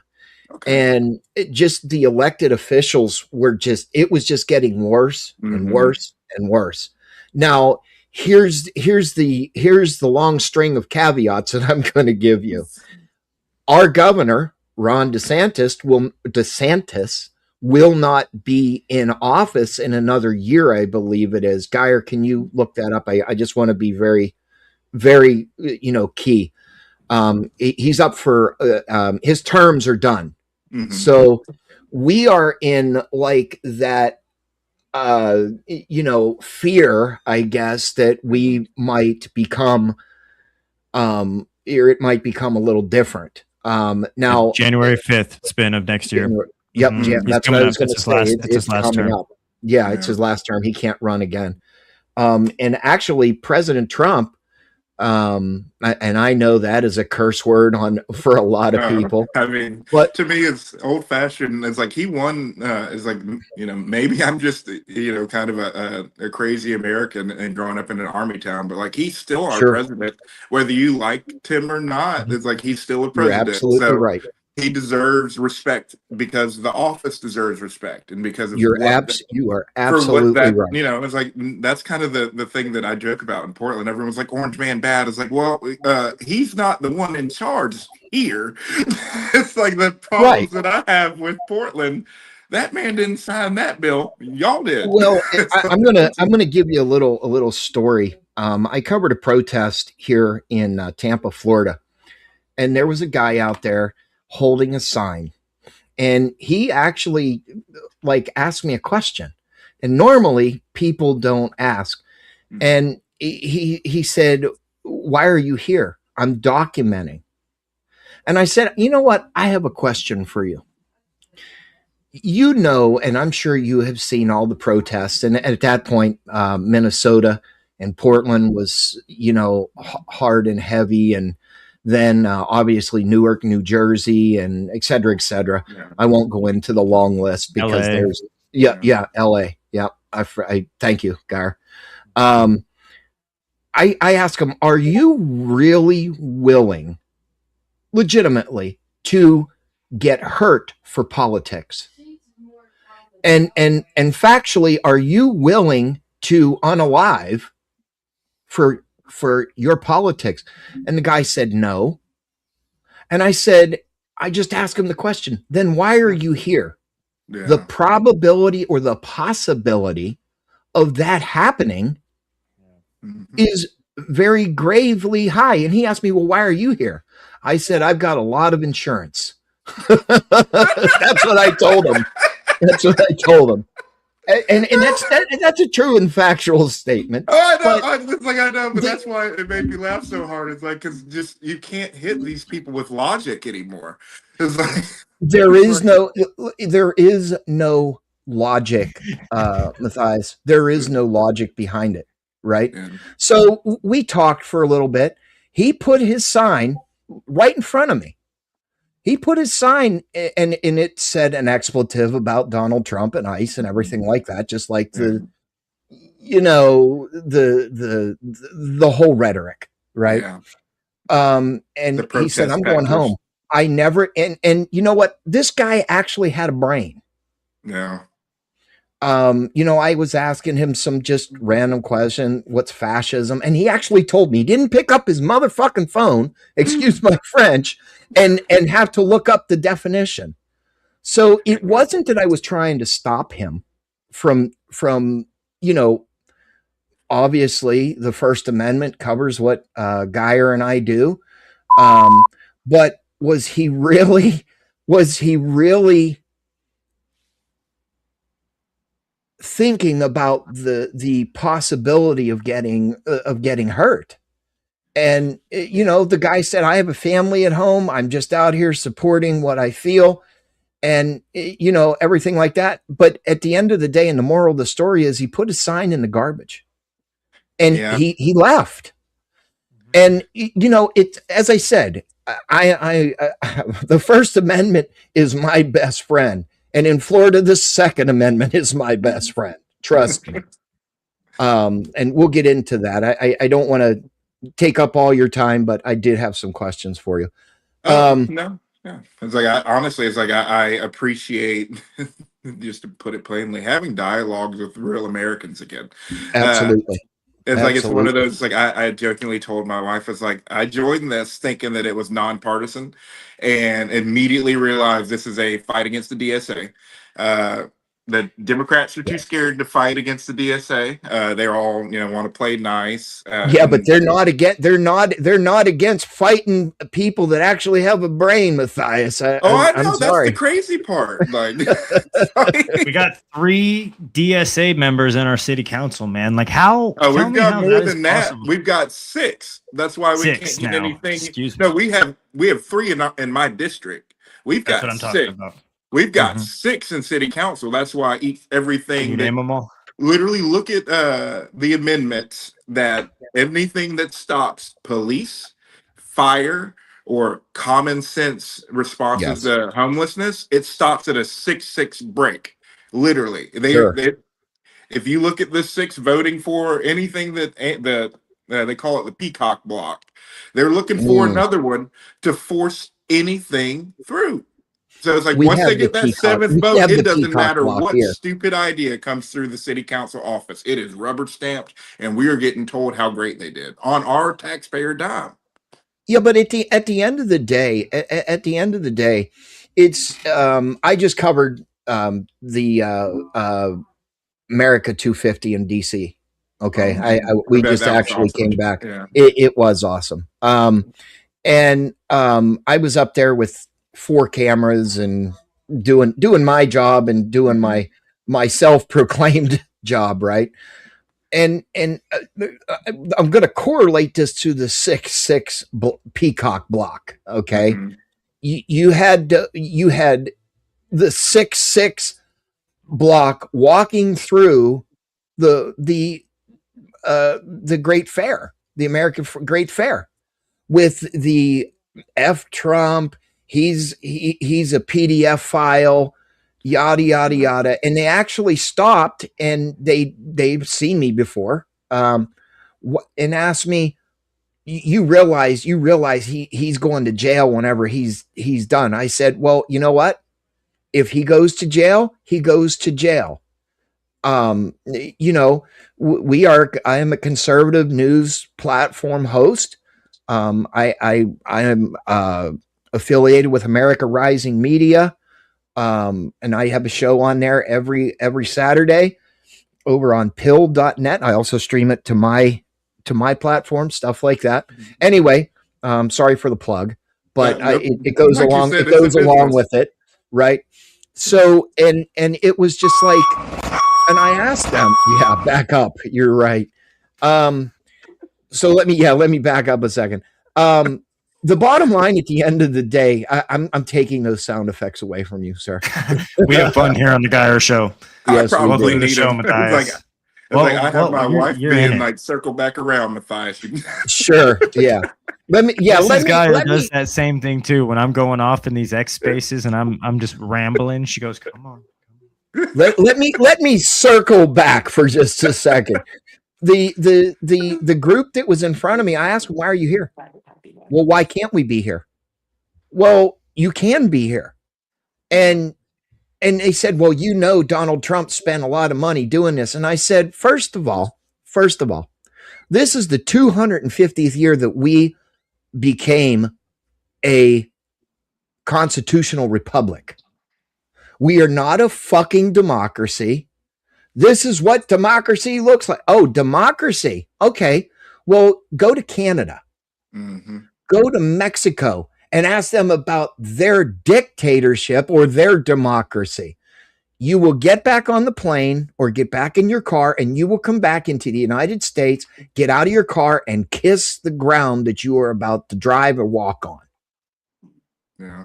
And they were like, well, anything's better than the US. I said, then fucking leave. You know what? I'll pull out my American Express card. I will buy you a ticket, one-way ticket for you and your family to go somewhere that you think you're going to have a better life. I said, Rosie O'Donnell went to Ireland, and guess what? She's back because the grass isn't greener where you water it more. Yeah. You said it best, Matthias. You even said that too. You said the grass is greener. That's why I was kind of smiling. It's like, Yeah. it's like I actually have that conversation with Portlanders all the time because doing estate planning, they have enough money to like, oh, I don't like what's going on, I'm going to move. It's like, I'm like, you don't even speak Spanish. You're going to move to Madrid? Like, how? Okay, you're going to move. Like, it's like, if you go to these countries and you like immigrate, even if you have money, you have to learn the language and assimilate, or you don't fit in. It's like, but you want people to come here and not do that. It's like, well, I mean, and my favorite Americans that I've ever befriended growing up were like, one of my Damien is one of my favorite. I call him my favorite African-American friend because he's from South Africa and he got his citizenship while I was in law school. His wife is from Houston. He, grew up here. And like you said, it's like people talk about like, there's no America's the worst place in the world. It's like, tell that to the people that got to pay the money and did what they needed because they knew this place had more opportunity. It's like his family literally left the follow-on effects of what happened after apartheid fell. It's like they owned enough land and everybody just kind of they're like, oh, you're terrible, kind of the the same sentiment we have now, the Trump bad. And it was just crazy to me to hear him tell me about how much he loved the South, going into Texas and then explaining growing up in the hood, being the 6'8", white boy who like literally was just like, no, this is the greatest place ever. I like living in the hood because people treat me, a certain way and treat me better and have more community. But, it's just, it's crazy that how many different, immigrant stories are like, I love what this place gave me. This place is the safest I've felt was when I became, a part of America. Sure. It's like he's built, this man built a business working hard. It's like he was literally roofing in negative double-digit temperatures in Vermont. So his wife could finish law school and then it would essentially take time for watching the kids so she could do that. So, and like hearing him talk about the day he finally got sworn in as a U.S. citizenship, U.S. citizen. And then he would, I kid you not, they know more about our country than most people that were born here. He would just quiz folks on literally just randomly quiz people on American facts. He's like, "Oh, you're an idiot. You don't know that what happened in your own country. You're telling me how bad it is." It's like, America's done some dirt in the 250 years. But We've done a whole lot of good too. Like, how can you forget all of that? yeah, Like, but Matthias, here's the key thing. He did it the right way. mm-hmm. He didn't just come across the border Yeah. and just say, "Oh, well, I don't feel like doing it. I don't have the money to do it. I'm just going to shack up with whoever I can and get an off the table or I don't know off the books just getting job." married for Yeah. citizenship, essentially. Yeah, Ilian, they're being another Ilian Omar, basically, Yeah. right? And I hate to bring the politics. I hate to bring the things that I have seen and witnessed myself, but in good dialogue and in good questioning, there's a background to it, right? Yeah. I'd like to move on just for onto another topic. In Portland, I know you have the radical left and the radical Democrats and whatever else. What are you thinking about all the different ideologies? And I don't want to air that. And I'm saying this and being very reserved when I say it. At the ICE building, you see some really strange people, if you will.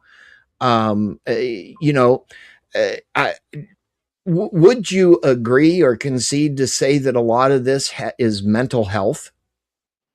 I would 100% say that, as I live in a pretty popular district in Portland, so we see a lot of the anti-Trump ICE protests regularly just going to the grocery store.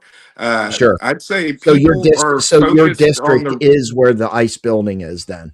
No, it's not where the ICE building is. I want to say the ICE building is on the north side of Portland, so it would probably be right. just Southwest. outside of my district. Okay. South Waterfront. He's on the east side. Yeah, okay. I'm in the east I side. apologize. Yeah. Okay. No, So it's one of those- Spin where he's at. He's where Belly Ray's at.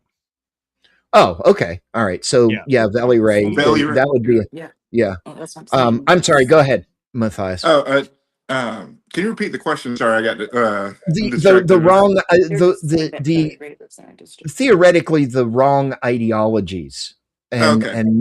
mental health of these constituents that they have.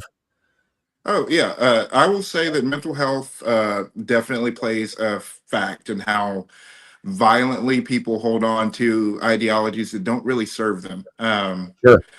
But I will definitely say that that's just kind of the scapegoats to me. Is I feel like mental health is only part of the problem because it only covers a percentage of people that are kind of in this crazy political sphere. I'd say the other part that I really say is like people are angry, justifiably so, with how their life is going. Instead of blaming people, that are there's one key thing. They're angry at their life. Yeah, So I mean- I believe, and I'm sure you would concede or agree with this.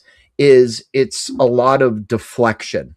Oh, that's where I was getting, but yes, it's a lot of. I'm sorry. Go ahead.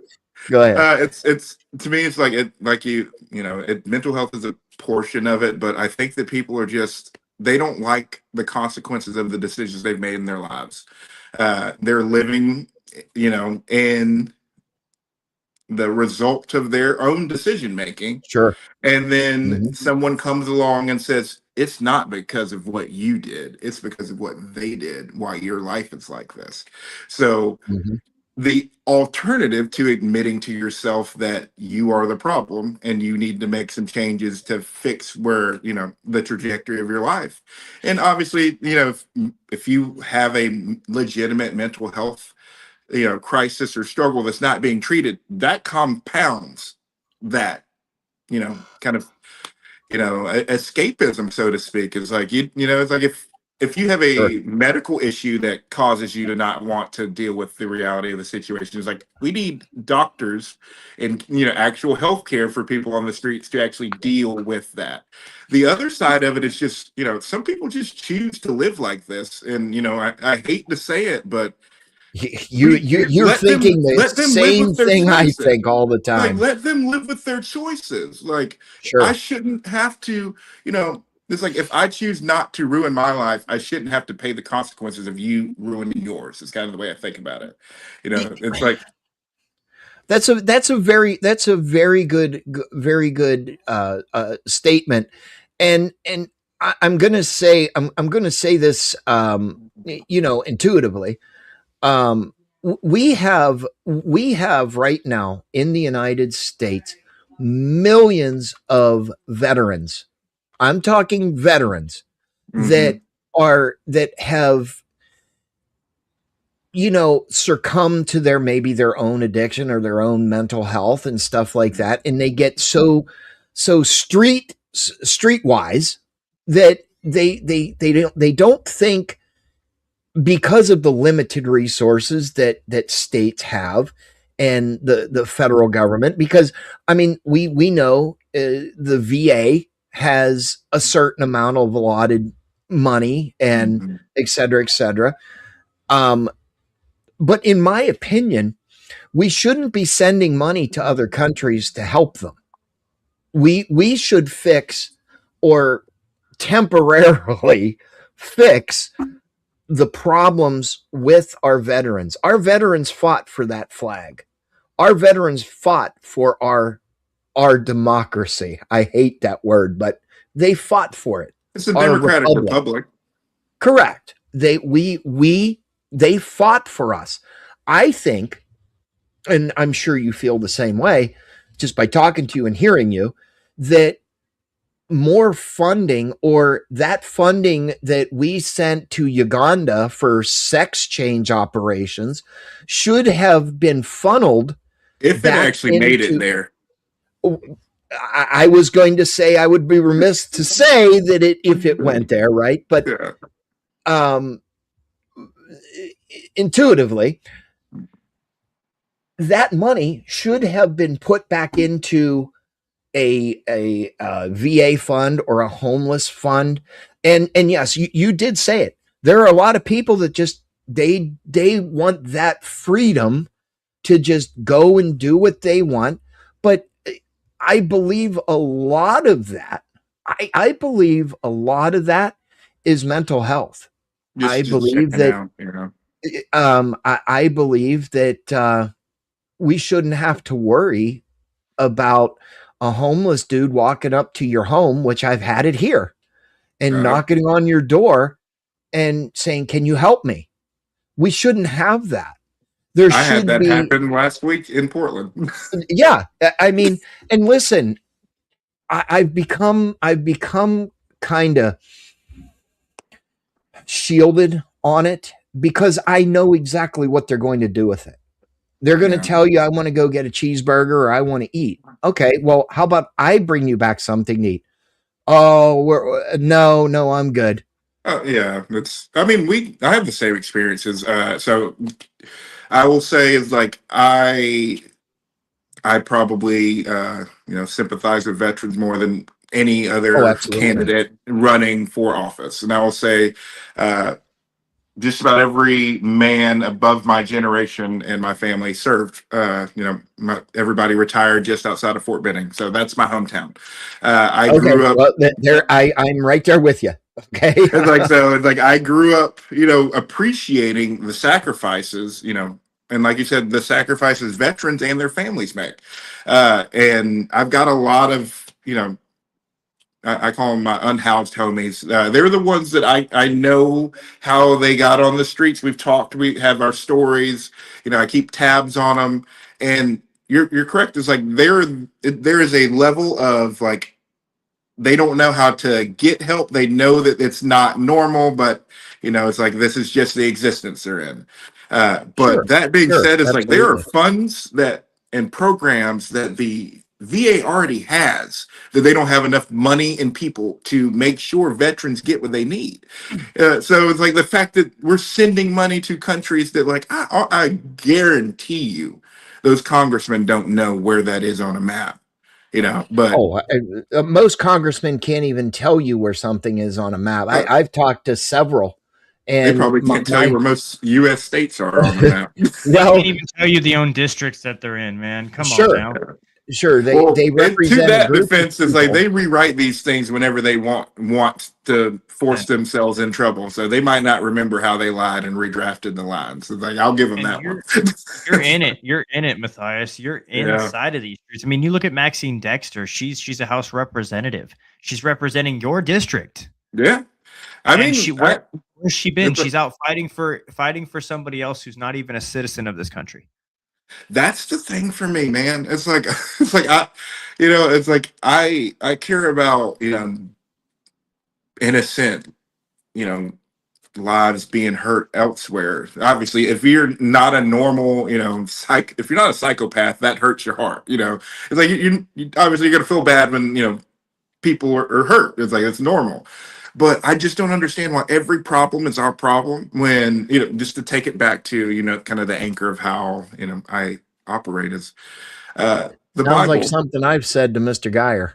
It's like the Bible says, before you worry about the splinter in your friend's eye, you have to worry about the plank in your own. So, or the log in your own, depending on which translation. But it's just, that's what we have in politics. It's like they're telling us how terrible all these, places are. We need to fix things. And then, we need to do all of these crazy far left, just performative exercises at the taxpayer's expense. And then at home, like you said, it's like, we all know it needs to be done at home. If we, if our budget is so bad, it's like if we focused on just your constituents getting the help you need, it's like we wouldn't have to continually have, additional budgets that say, oh, we're not going to increase the budget deficit by X amount of trillions of dollars. It's just like, but they act like this money's not real until they need to take it out of our pocket. Like, well, in my belief, I grew up in fire and EMS.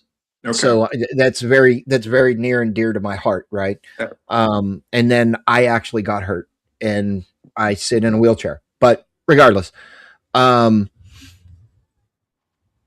amount of help that I received was far little to what a veteran of the United States or a politician or whatever. I mean, they would hate me if I got elected to do something. I'd be out in the midterms. Trust me. I tend to think that I'm on the same trajectory. Sure, but my hate you. You're doing the right thing. Right.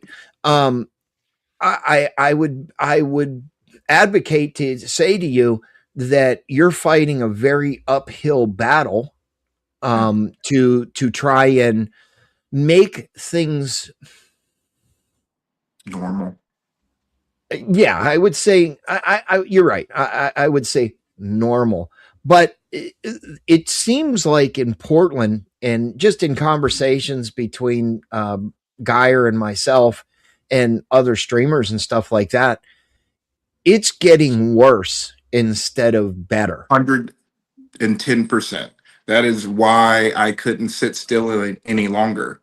Just to be real, it's like my whole existence in Portland is in the East Side, and most of our leaders don't ever go to the neighborhoods that or end up getting people like you to come, fly and see what's going on here. It's like I live and have only really and work on the north side, so it's like I really am only in the areas that like most people visiting Portland will never go to. Like they don't see the real Portland.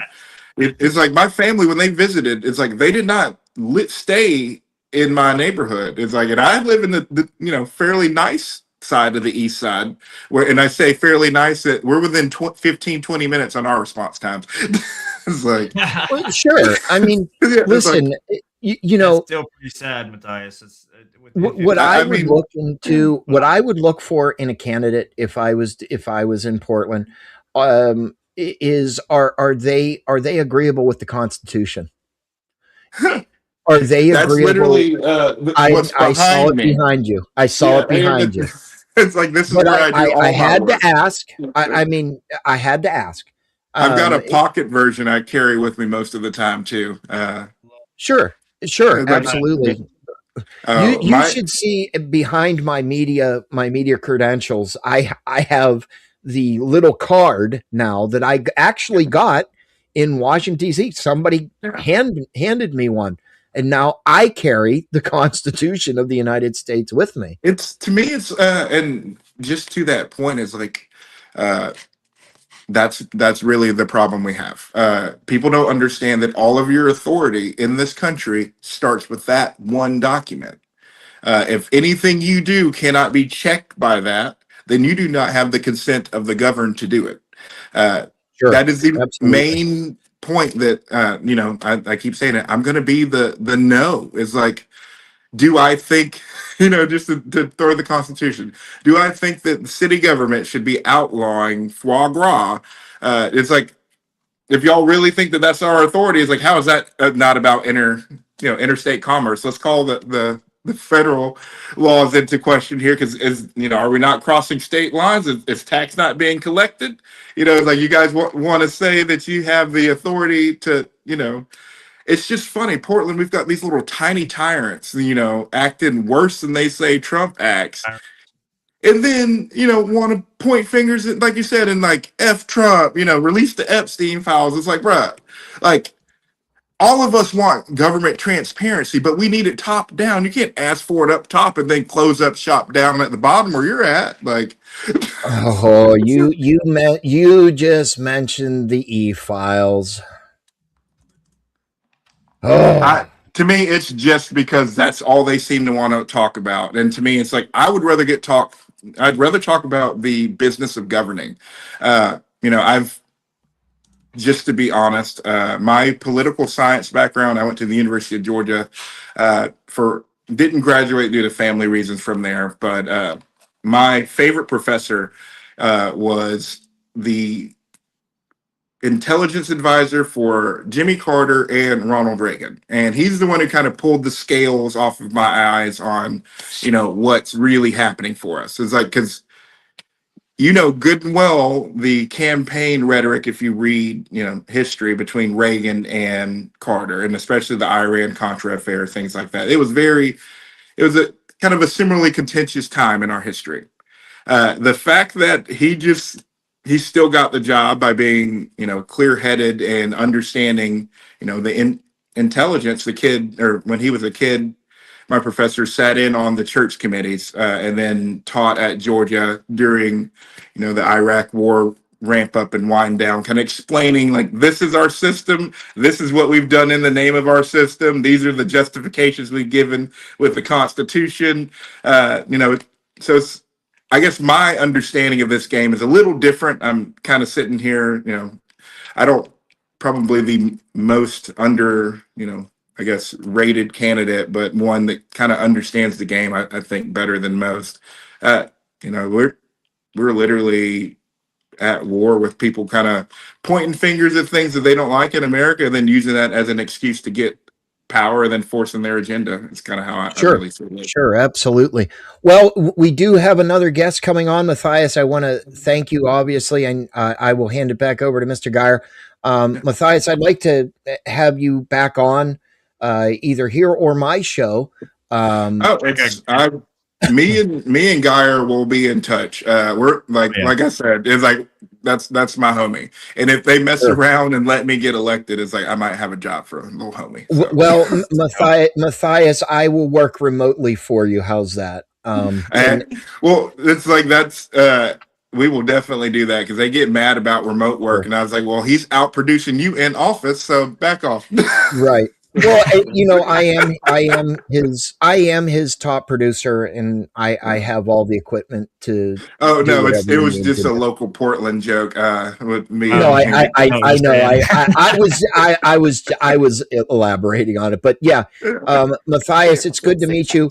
I'm going to drop my email address in the back, and if you could give me your contact information.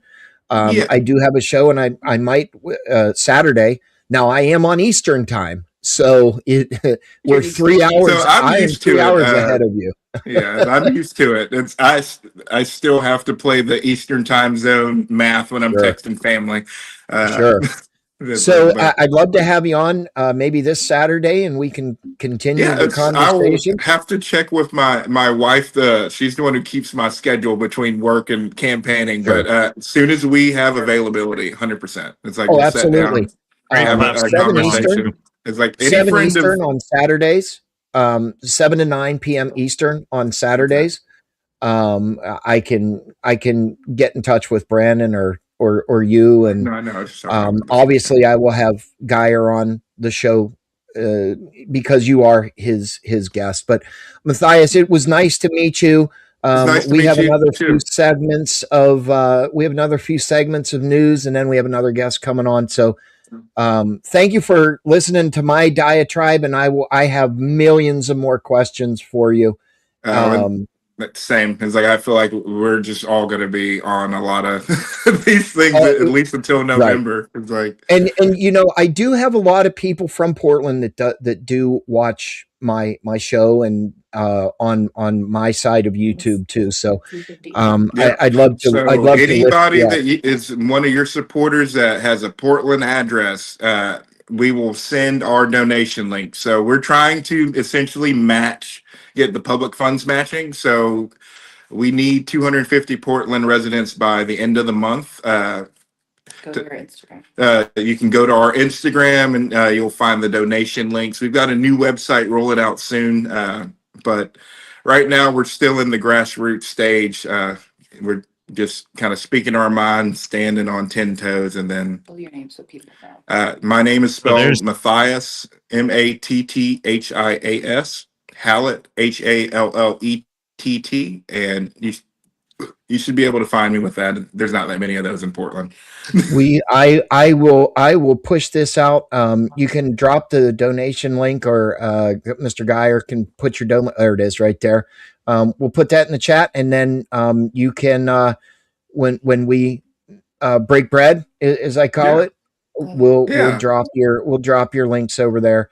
Matthias, thanks for coming on. We much appreciate it, and we will talk soon. Yeah, thanks for having me. Like I said, I always love speaking with. I'm sad you stole the angry American line, because I feel like that would have been the great tagline for me. But I will let you coin. I will let you coin the angry American. Absolutely. We'll have to come up with a Portland specific one for the angry Portland. The Portland angry American. I'll come up with something for you. Potholes included. It's like, don't get me started on when I catch a pothole on my motorcycle. It's like, that's for the next episode, Matthias. Every time. I've got a whole episode planned on. I got a whole episode planned on potholes. Y'all be safe and God bless you. Yeah, Thank you, Matthias. Matthias, I appreciate you for stepping into the arena, my friend. I just want to say it's clear that the District 3 needs voices that aren't afraid to challenge the status quo.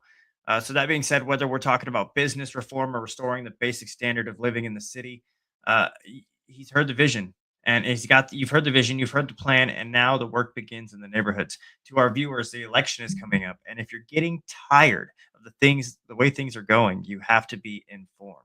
You have to show up, and you have to hold these candidates accountable. Matthias, thank you for joining the Geyer Show. Keep fighting the good fight, and we'll be watching closely at this campaign as this campaign moves forward. It's the Geyer Show.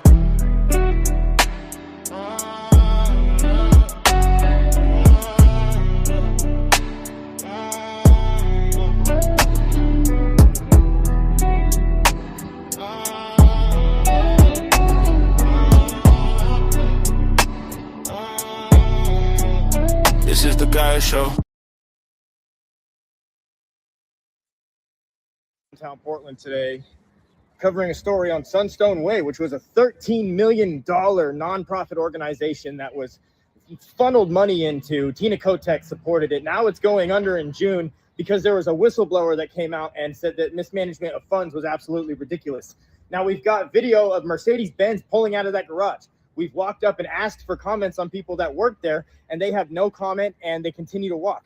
So that seems kind of sketchy to me here in the first place. Now, $13 million into a nonprofit that is supposed to go and help homeless people get off the streets, you know, something that's actually going to do something for our communities, but no, it's shutting down and they're walking with the money. $13 million. Can you believe that? That's absolutely crazy. There's fraudulent activity happening here in Portland, and we're uncovering it right now. Out here in downtown Portland today, covering a story on Sunstone Way, which was a $13 million non.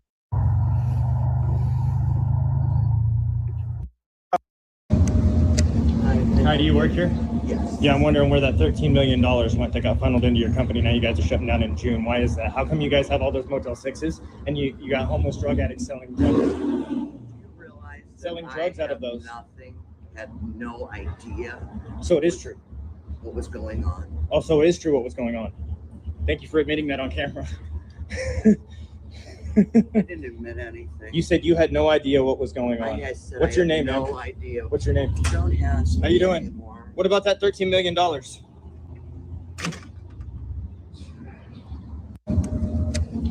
Hi, do you work here? Yes. Yeah, I'm.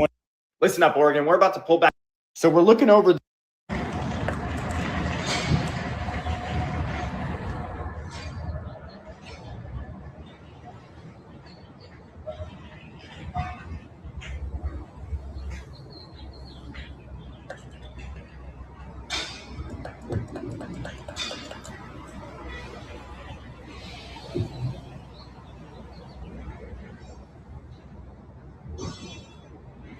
They don't want to talk.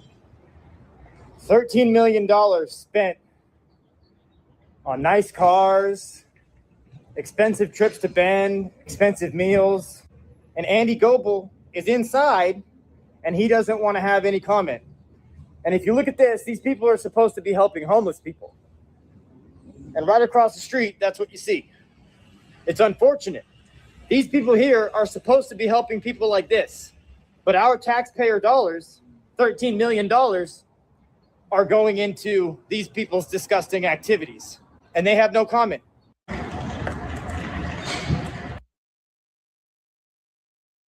So Tina, Christine, to be honest with you. Patriot. What about Andy Goebel take? Right behind me is the setup.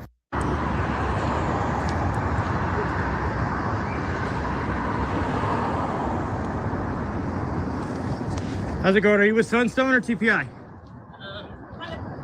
Both. What's up? So how come just 2 weeks ago the beds were basically empty, but now they're all full? What do you mean? I mean, the beds are all full, basically. Did you guys have just a massive influx of homeless coming in, or? I'm confused on what your question is. My question is, how come 2 weeks ago the beds were empty? Because we get referrals from people. Are you with Sunstone or TPI? Who are you? My name is Geyer. I'm an investigative journalist. Are you with Sunstone or TPI? What does that matter to you? Why do you have all cops are bad on one of your shelves? Sorry? How do you feel about? We have domestic violence survivors who are writing. You can't film us. Yeah. I'm on public property. Okay, but you're putting it through This our is gate. private. I'm not putting it through your gate. Okay. It has not crossed through the gate.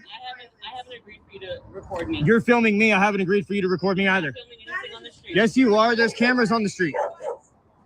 You need to go. Says who? Are you the owner? I want to talk to Andy. Have Andy tell me to go. Tell me, Andy. What about Alicia Hovanes or her husband, Daniel Hovanes? Yeah, go look for them. I already did. Standing right. So the wild and craziness continues. Sir, you're the manager of this business. How come you have no comment about Andy Goebel coming over and spending a lot of money at your restaurant? I have no comment because I have no comment. How come? You need to leave. No, it's not. You said it was in the report. I read an article Yeah. that said we were named as a place that And they that came.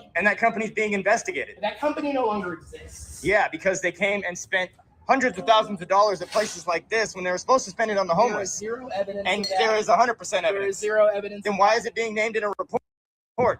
In a legal report, sir. In a legal report. Wouldn't you want to denounce it, man, if they were coming into your bar spending all this money that was supposed to go to homeless people? Stop recording me. I don't have to. They overbilled Multnomah County. And within that report, inside of this business, Patty's, this guy right here, the manager, and he threatened to knock the phone out of my hand if I continue to record and document. Yeah, and I can knock the phone out of your hand if I wanted to, too. But He came outside, he made a comment, and now he threatened to assault me in front of his building where Andy Goebel and his monster friends came over and spent God knows how much money over here. this is now I'm recording a harassment. business. You It's need not to it's leave not me alone. harassment. I You have leave me asked alone. You keep coming I out have here. Asked you to stop. You keep coming out here. There are laws against loitering. What laws? I'm not loitering. I'm You are working. loitering. Can you please leave me alone? No, I can't. I'm on public property. That's great, and I'm working. Are you friends with Andy Goebel? I am not. Are you sure about that? I am sure. Have you seen him coming to your restaurant? I don't know who he is. Yes, you do. You just said you knew who he was. I said I know what Sunstone Way is because they're across the street from my business. And you read an article. Why are you reading Yeah. an article? Because it's in the newspaper, dude. Go away. A lot of stuff are in the newspaper. Do you know? Do you know?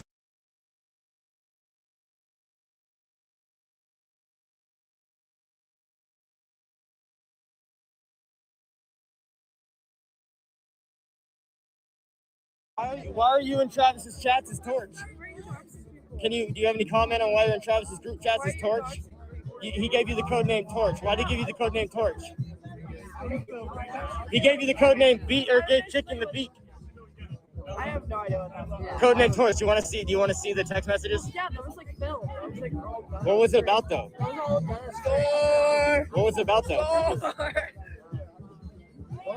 This happened all on stream.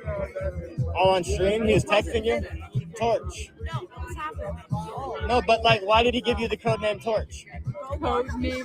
Code name. Call sign. Do you Call remember sign. like the cutesy like little thing that we did? No, I don't. Well, I'm just wondering. Somebody got arrested. He was on a U.S. Marshal hold, and you're in group chats with him. So I'm just wondering, like, why are you in group chats and he's giving you call signs? If the FBI. I didn't ask you a question, bro. Are you in the PDX Underworld group chat? Okay. If the FBI needed me, I would have gotten the call. Okay? I don't think the FBI needs you. Okay, yeah. Okay, that's cool. I was just wondering, like, why he gave you the call sign Torch. Yeah. Because there's a lot of meanings to Torch. You guys already stalk everything that we do. You already know why. If you just like do a little bit of research on what we've been doing down here, you would have seen the stream for all that happened, and you would have. Well, all that explained. I didn't see the stream. I don't watch people's streams. I don't watch people's streams. Okay. Thank you, Leilani. What about Beat? Do you think, huh? Doxing people's not cool. I'm not doxing nobody. Yes. Travis's home is public information. He has a wife and animals. And you're sick. And you guys doxed me, so And you're sick. I'm not sick. I don't think he's ever doxed you.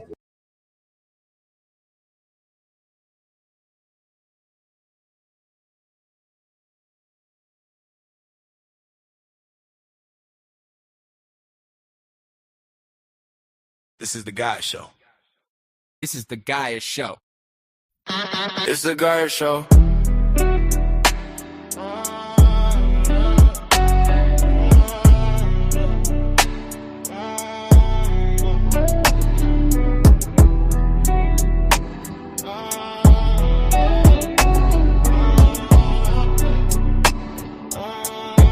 This is the Gaia Show.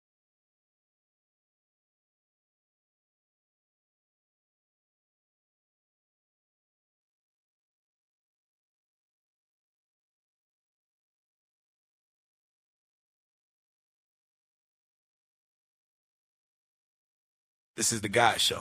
It's the Gaia Show.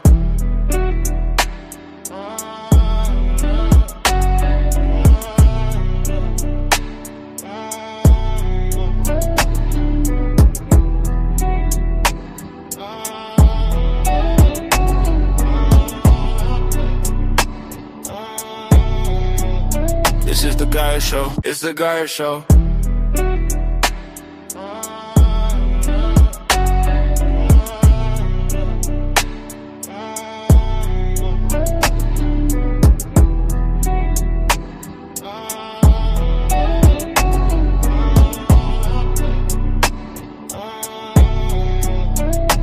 Gaia Show. It's the Gaia Show.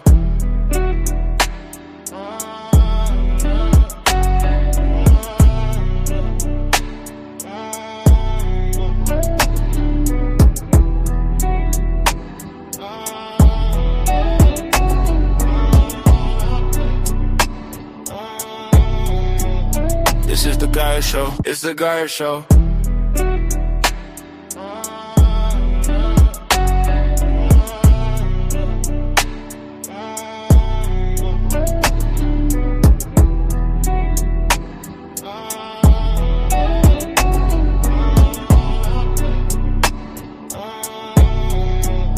This is the Gaia Show. It's the Gaia Show.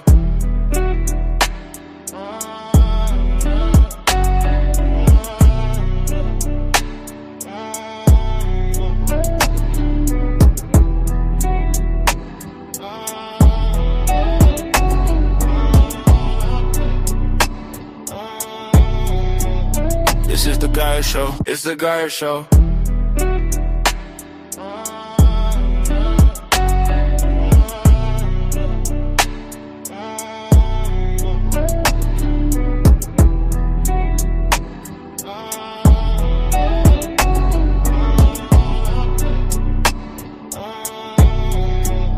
This is the Gaia Show. It's the Gaia Show.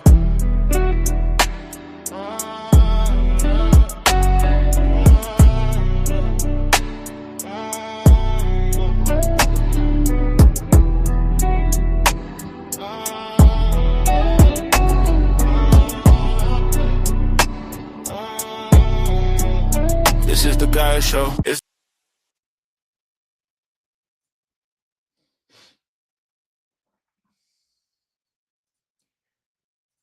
And we have some breaking news coming out of the White House.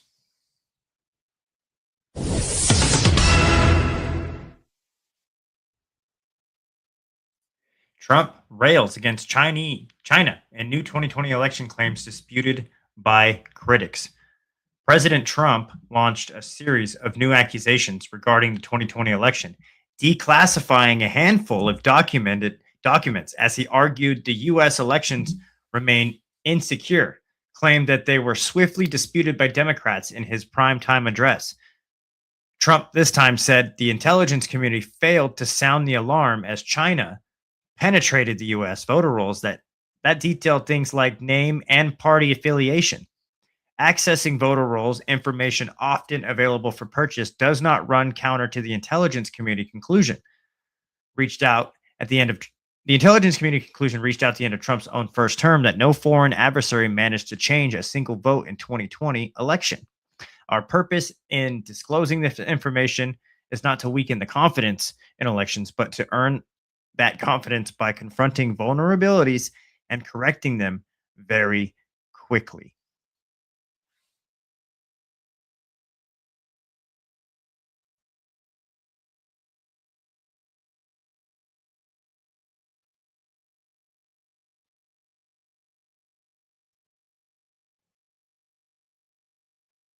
President Trump launched a series of new accusations regarding the 2020 election.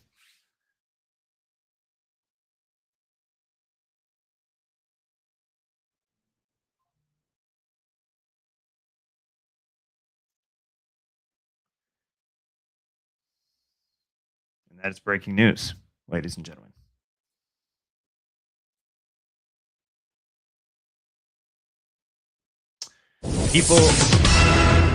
The People's Republic of China carried out, this is what Trump said, the People's Republic of China carried out is what to believe the largest compromise of election data in history, resulting in China's illicit acquisition of 220 million U.S. voter files, Trump said.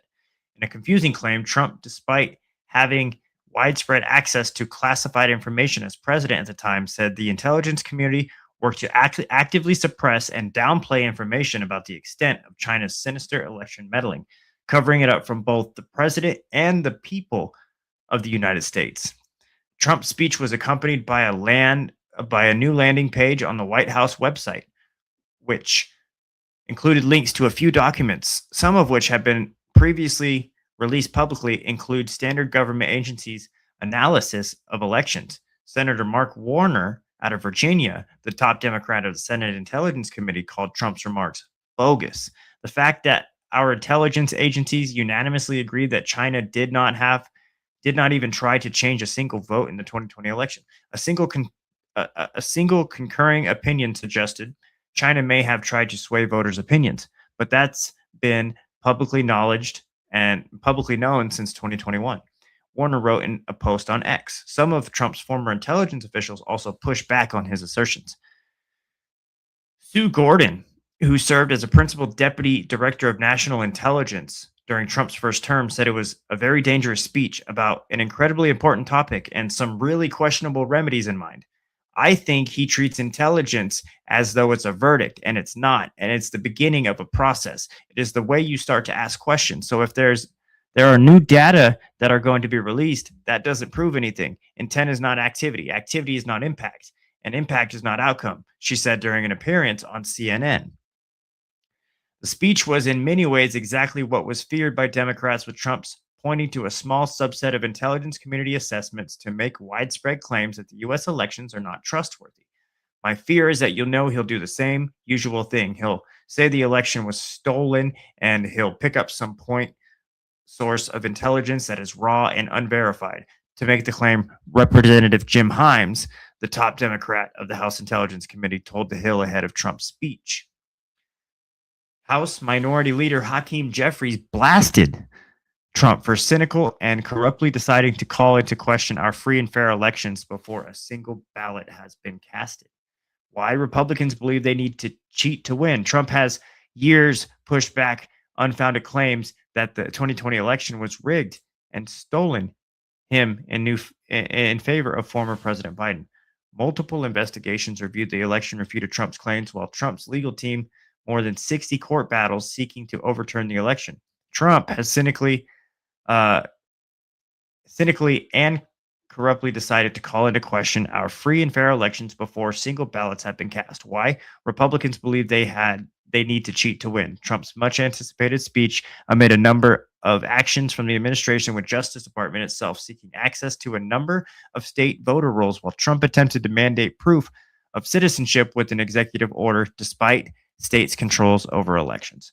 The president in his speech said that voter registration files in 18 states, or 220 million voter files, were bought, stolen, or hacked by China. That was also mocked by Warner. He said it's pretty laughable to watch Trump and pretend accessing the voter file is the same thing as election interference, he said. Noting Trump failed to mention Russia, the top adversary behind election influence efforts. Any statewide candidate will tell you that information is publicly available to purchase, and it's not some huge breach, he quotes.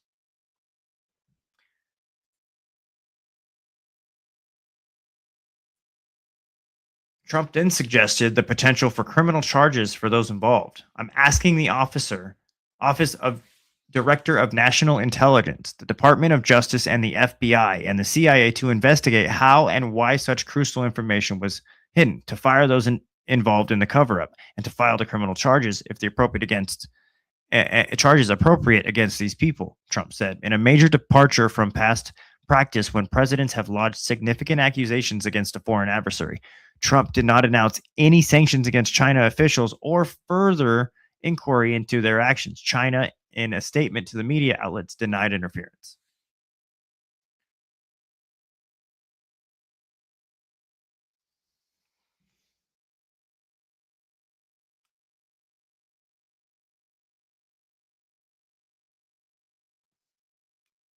China has all along adhered to the principle of non-interference in others' internal affairs.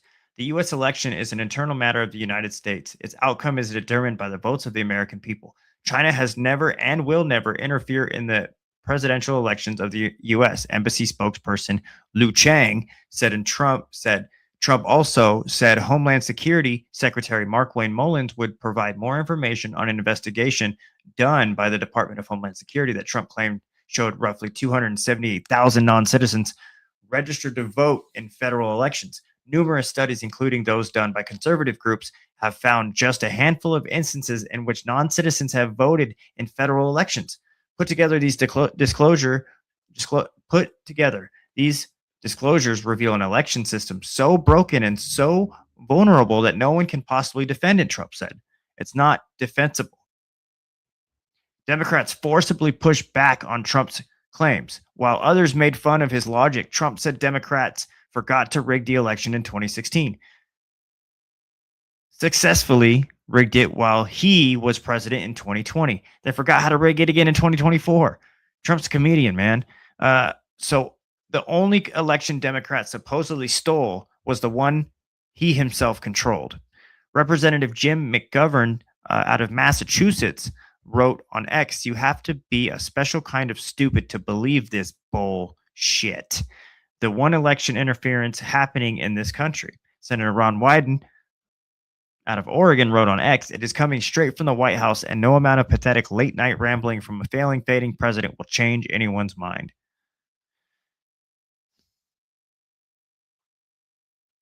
Senator Ed Markey,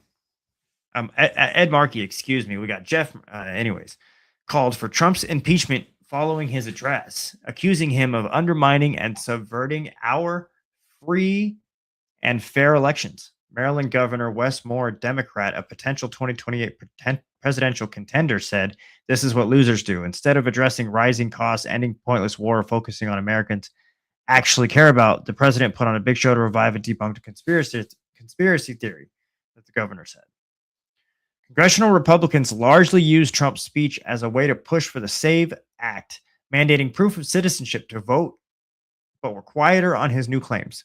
Republican National Committee Chair Joe Gruters touted the RNC's election integrity efforts following the address, noting the committee is working in lockstep with Trump to protect elections through the largest election integrity operations in our party's history. House Intelligence Chair Rick Crawford out of Arkansas said, however, unelected bureaucrats in the intelligence community manipulated and concealed intelligence to mislead the president, Congress, and American people. But Benjamin Ginsburg, a longtime Republican election attorney, said what stood out in the speech to him was that there is still no evidence of a result of any election being incorrect. Ginsburg noticed that Trump administration has cut funding and staff for numerous agencies that aid in elections, so that if there is a problem with the 2026 election, it will be a large part because the defenses that are provided by the federal government to the states to stop that activity have been drastically cut back, he said on CNN after that speech.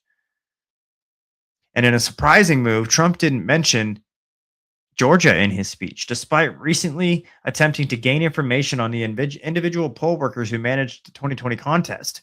The address nothing less puts the spotlight on Georgia Senator Jon Ossoff and Raphael Warnock, and some Republicans have questioned the legitimacy of their 2020 elections. Georgia saved this country in 2021, Warnock said in an interview on MSNOW, responding to Trump's address. Donald Trump can't get over this. His feelings are deeply hurt, even though he won in 2024. And come November, the American people are going to hold him accountable and his enablers in Congress, Warnock continued. We're going to hold him accountable again. Ossoff is up for re-election in November and is considered the most vulnerable incumbent Democrat in the Senate map. This is The Geyer Show. It's The Geyer Show.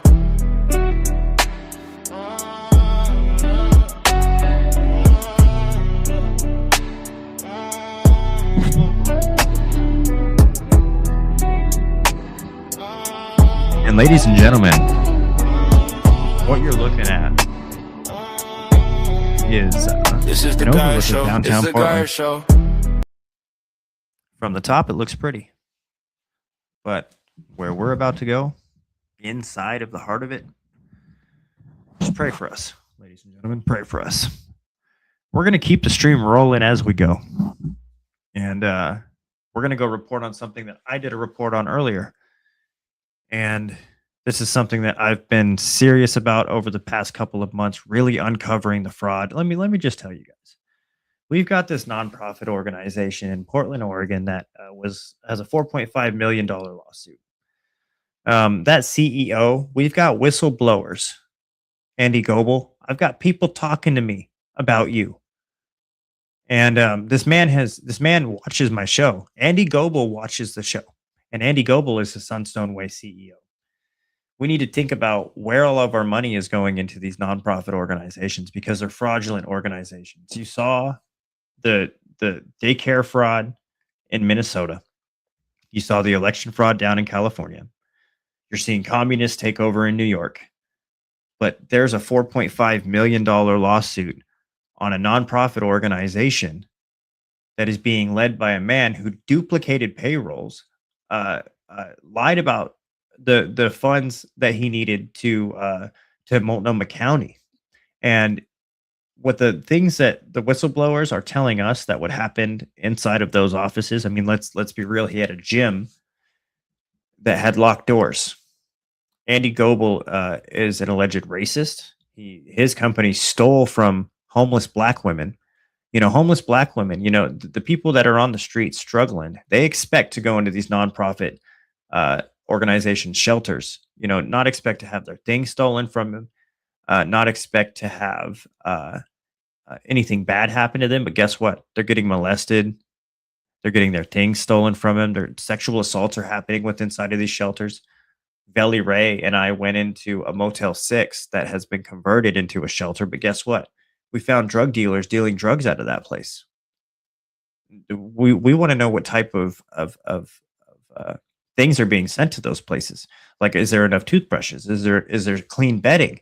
Do they clean out these beddings after the homeless people go in and they tear it apart because they have such a bad mental issue that they don't even know how to handle themselves in their own home?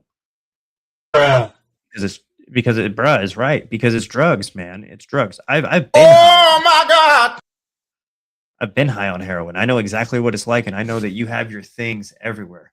Thankfully, I've been delivered from the urge to want to go do anything like that and hurt my body like that.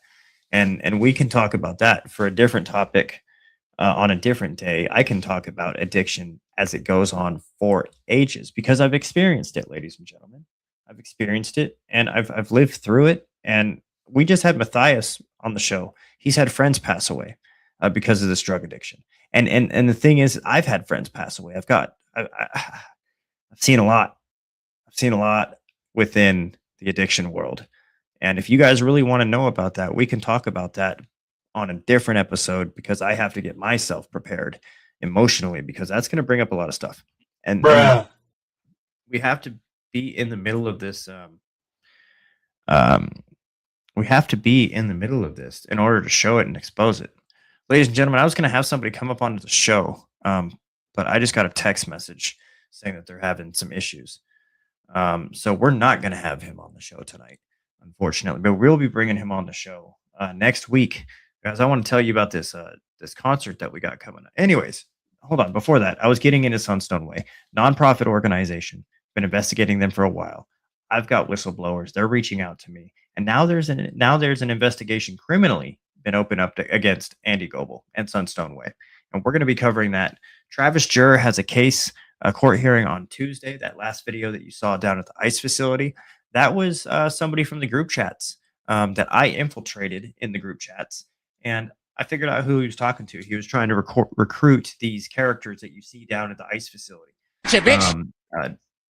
Doing these things against ICE journalists, reporters, citizens, etc. Anyways, we got that hearing coming up on Tuesday. We're going to be covering that. Be sure to look out for. And if you don't know who Travis Jurr is, look him up. Look him up and check out our coverage on it. Sunstone Way. There's more investigations coming. There's going to be a trial, and we're going to be there for that. And we'll see you at the Jesse Calhoun trial. Ladies and gentlemen, you are watching The Geyer Show. It's The Geyer Show.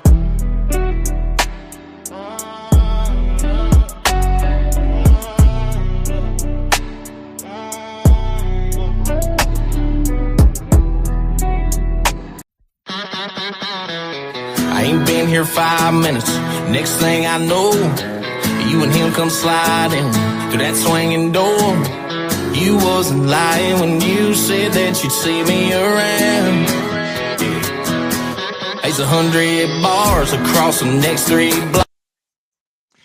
Ladies and gentlemen, that is Brandon Hart. He's going to be coming to the Ponderosa Theater That is August 29th and 30th. That is a good friend of mine. We're going to be covering that event. So be sure to look out for that event. And if you want to go to that event and experience some great country music here in the Pacific Northwest, go out, get your boots on, go dance and have a good time. Listen to some good music. That's Brandon Hart at B Hart Music across all social media platforms.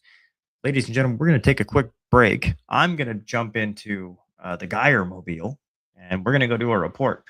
We're going to keep this show rolling for the next couple of hours. Get into the comments, share, check out my page while this show is rolling.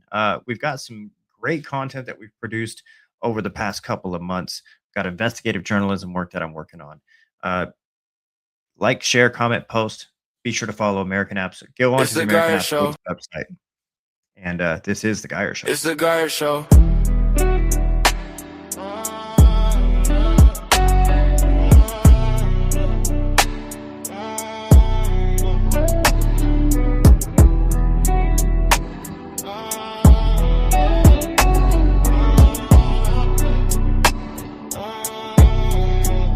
This is the Geyer Show.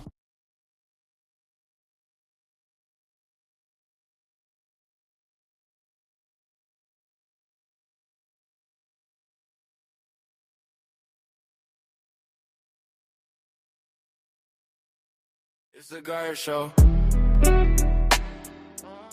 I ain't been here 5 minutes. Next thing I know, you and him come sliding through that swinging door. You wasn't lying when you said that you'd see me around. There's 100 bars across the next 3 blocks. You try to break my heart, and now you take my spot. You could've cheated on me, could've put a dent in my truck, but now you've gone too far. Hey, baby. There ain't no mystery about it, no, you don't wanna leave me alone. No. You just wanna cause me trouble, so I'll start shooting doubles, but girl, I ain't going home. I know you crazy about your new man. Now you only come here trying to run me out. Girl, if I ever learn one thing, don't fall in love where you drink. Go on and tell them that I lost my mind. You know I'm in here every Friday night. If losing you taught me one thing, don't fall in love where you drink. We used to tear it up out on that floor, and now wish you'd shake yourself back out that door. I wasn't lying when I said that you drive me insane, 'cause you do. Ain't no mystery about it. Every time you kiss him where I can see, I see it. Oh, you think you might upset me, girl, I'll pay for the wedding if I can just drink in peace. I know you're crazy about your new man.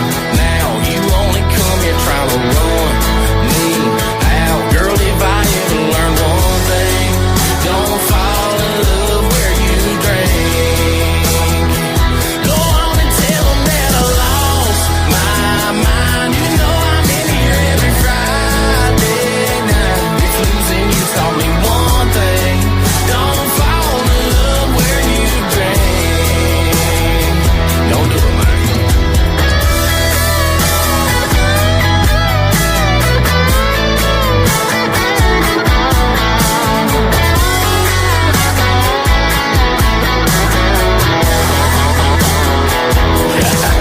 Ain't no mystery about it, no, you don't wanna leave me alone. No. Every time I come to town, you always hunt me down and try to play our favorite songs. I know you crazy about your new man. Now you only come here trying to run me out. Girl, if I ever learn one thing, don't fall in love where you drink. Yeah. Go on and tell them that I lost my mind. You know I'm in here every Friday night. If losing you taught me one thing, don't fall in love where you drink. If losing you taught me one thing, don't fall in love where you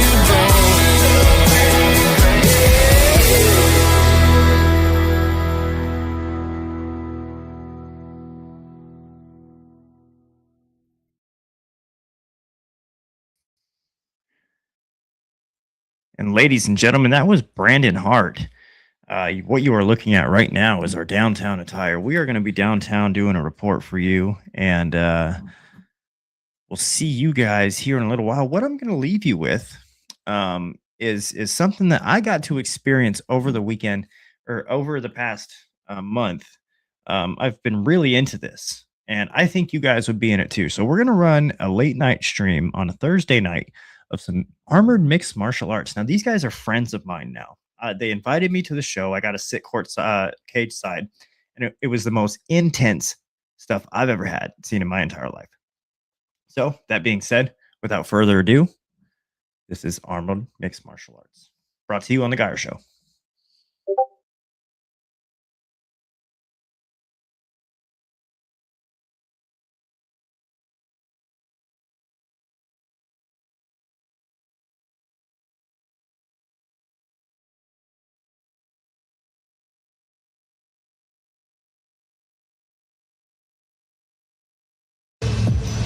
Fighter number 1 from Mexico City, Mexico.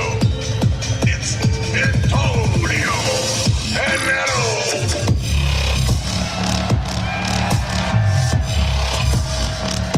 Welcome back to Armored MMA. Raj Nation here with Gavin Thor, Walker, and Mickey Gallus. We resume the second half of AMMA Portland, Maine, with what is sure to be a matchup of fireworks between the number 1 contender, who you are looking at right now for the super welterweight crown, Antonio Pinedo, and soon we'll see Mario, the infamous Spider Aguilar.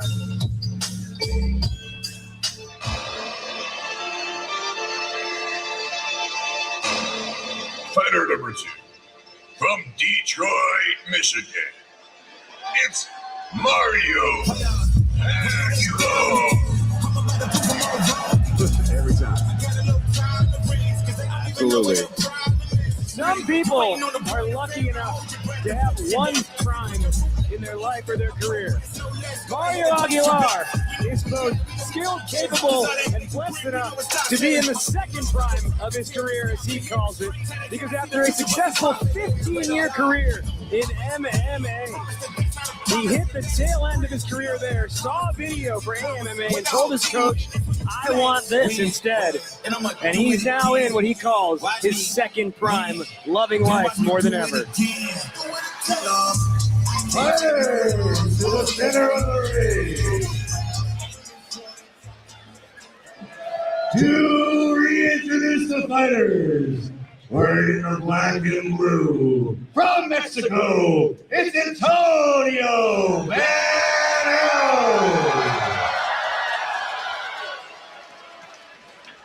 And their opponent, wearing the green pepper, from Michigan, it's Mario Aguilar.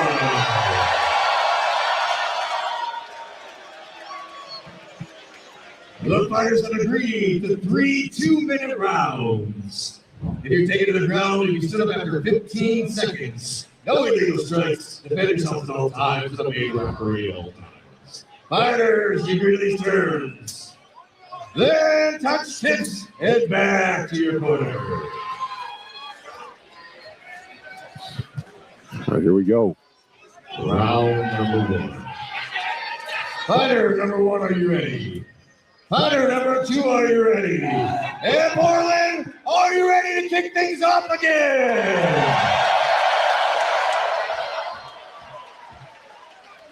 Then start fighting. Here we go. Antonio Pinedo, Mario Aguilar.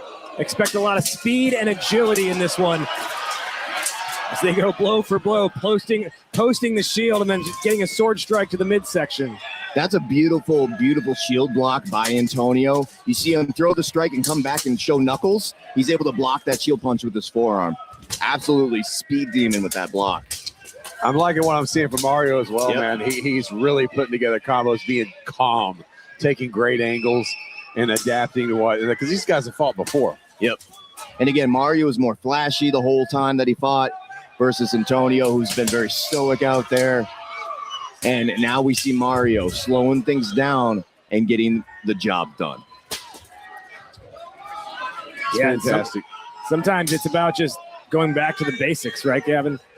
Yeah, man, the basics, you can always train them because they work. And sometimes you just got to go back to the fundamentals to put something together.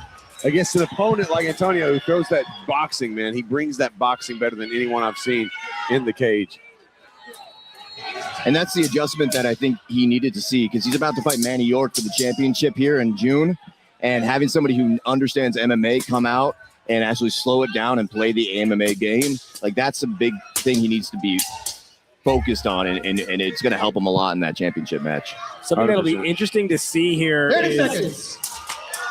as Pinedo, who I can almost guarantee will build up a run of pressure, does Mario fall back into the mechanisms that weren't working for him before, or does he stick to that more slowed down pace and that basics, that fundamentals that we talked about that got him his last 2 wins? I think it's every time he fights, he's just going to keep learning to combine it just like that and just get better at blending the two. I don't see him really going back to one or the other personally. A nice finish to the round there, though, able to get the sword around the neck, the back of the neck of Pinedo. Use that as leverage to score a knee strike. Yeah, we'll see what we got on the replay here. See this kind of tit for tat with Antonio open up with a strike down the low, but Mario just finding homes, and Antonio finding home with the shield. That was a close round. Really, what's going to probably win it out is the transition from the center of the ring to the wall. Yep, and that's big in other martial arts. I always say that, taking control of the center of the ring, showing you're the dominant one, or getting your opponent up to the wall and controlling them. Right, and right now I know Antonio's happy to take center, hold center, right? And so is Mario. They like to hang and bang the whole time, but that pressure right there that you saw on the replay where Antonio got him to the wall, he needs to keep that there. Keep that pressure, yeah. And that's one thing I do love about Armored MMA, in the judge's eye, control does matter, pressure matters. Whereas in normal MMA, you may see a guy who's holding, so he's got something up against the cage 7 minutes out of 9, the total fight. And the judge will give it to the other guy. I'm like, he wasn't in control, though, at all. His back was on the cage the entire time. Pinedo, we talked about it during the pre-show. Pinedo comes into this one with that knockout victory in the closing seconds, about 7 seconds remaining in the third round against Jordan Rank back in Chicago. And Rank was reeling, and rather than let it go to time, Pinedo sees the opening, sees the opportunity, and threw a thunderous left hand that knocked Jordan Rank all the way back, and he was out. Man, it was a fantastic punch. You didn't really see it coming either, because Jordan was fighting so strong that whole fight. And Antonio is a strong guy, man. He lifts, he trains constantly. I wouldn't be surprised. I know he trained last night, I'm sure. Yeah. And he probably trained before he came in here. And he knows he's got to, because he's got his white, Manny's a bigger guy. Yeah. He's got that coming up. Round number 2. Fighter number 1, are you ready? Fighter number 2, are you ready? And make some noise for the second round!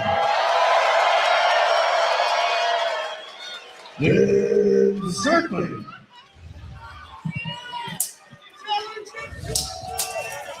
There's where Mario trying to put that pressure you're talking about, Miggy. Yeah, I think Mario found a little success with those knees at the end of the round, and he might want to try to duplicate it, but maybe not right off the rip, because Antonio's fresh from that rest. You definitely got to work Antonio down. He's really, in his previous fights we've seen, he's very hard to trap down. Ooh, there's that charging assault we've seen. That right there. And Antonio's so good at getting out of the way, getting off center line and countering. You can't just charge. You got to set something up. You got to get Antonio to plant his feet and then get in. Yep. And I see a hole there that, Mario could really, he's doing a great job taking his rear leg and kicking Antonio's inside leg. But then every time that happens, Antonio comes on a straight charge, a barrage of punches. That charge works on a less experienced opponent, but not against someone like Pinedo. Now, this is where we've always seen Antonio having a little bit of trouble, is in the grapple. He looks down at his feet a lot, and this might be something that Mario may have picked up in his team fighting experience. 1 minute. And this is where Mario's comfortable. Mario's comfortable with the MMA background, doing a lot of grappling. And if you can neutralize Antonio's game plan and limit the points he scores, you could change the game. The narrative on this fight I find so fascinating because nice throw by Antonio. Antonio gets the takedown. He got it. They'll both go to the ground, so that'll be a three-pointer. He's lost his sword. So Mario that's a did disarm. a good job getting right back up, though. That's the thing, man. You know, Antonio does such a good job. He's in a bad position. He makes it hard for you to score on him. And now he'll have to get his armor back. So his sword back. I was going to say, the narrative in this one I find so fascinating because we've talked about it ad nauseum about how Pinedo came out, he called his shot, he said, I'm never losing again, comes into this one with 5 wins in a row. He's got his crown fight next month. But what happens to the whole confidence, to the whole story here, if in between he loses to Mario? I mean, he still secured that spot. Yeah, I don't mean takes it away from that. I'm just saying from this idea of being on that undefeated streak on his road to the crown, if now there's a loss in between, right. what does that do for his confidence, Does his it change preparation? things? Yeah. And on the flip side, what kind of position does that put Mario in then? If he wins this one, he'll have his own 3-match win streak. And he has some confidence knowing, you know, I can beat Antonio. I've done it before. Right. Let's talk about, Mickey, that crown fight coming up next month. What is the sort of sizing up here of Pinedo and Manny York? We'll get to more of that in a second. So they'll resume the fight here in the position where the armor failure happened. Back at it in the closing seconds of the round. And that's that berserk charge, man. Signature Pinedo, that boxing mechanism. That's a way to finish the round, though, man. And that's what you can't let Antonio do. You cannot let him do that barrage of punches. That's where he racks up just points. You'll think he's out. Oh, I got him. Then he comes at you with that flurry and lands almost all of them. And that's what, I mean, Mario needs to do is being striking moving forward, right? He tends to plant his feet, strike, and then have to charge in. Antonio, on the other hand, punch and striking the entire way, walking you the entire way to the wall. That's how you have to set it up. Let's talk a little bit about the training of Antonio Pinedo. He's always in the gym. Always. Friday night before a fight day on Saturday, he's in the hotel gym. And he's also resourceful, too. Last night, he was working out. He posted online a video. He was working out in his hotel room, and his medicine ball and his kettlebell was his helmet. Yeah, I've seen him doing that stuff.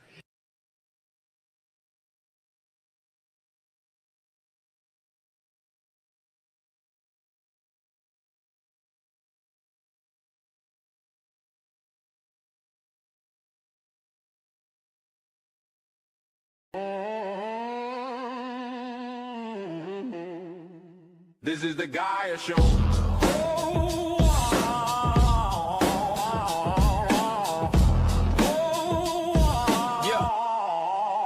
This is the Gaia Show. On the front lines, up in your face, red light on, and the tape rolls. We don't blink.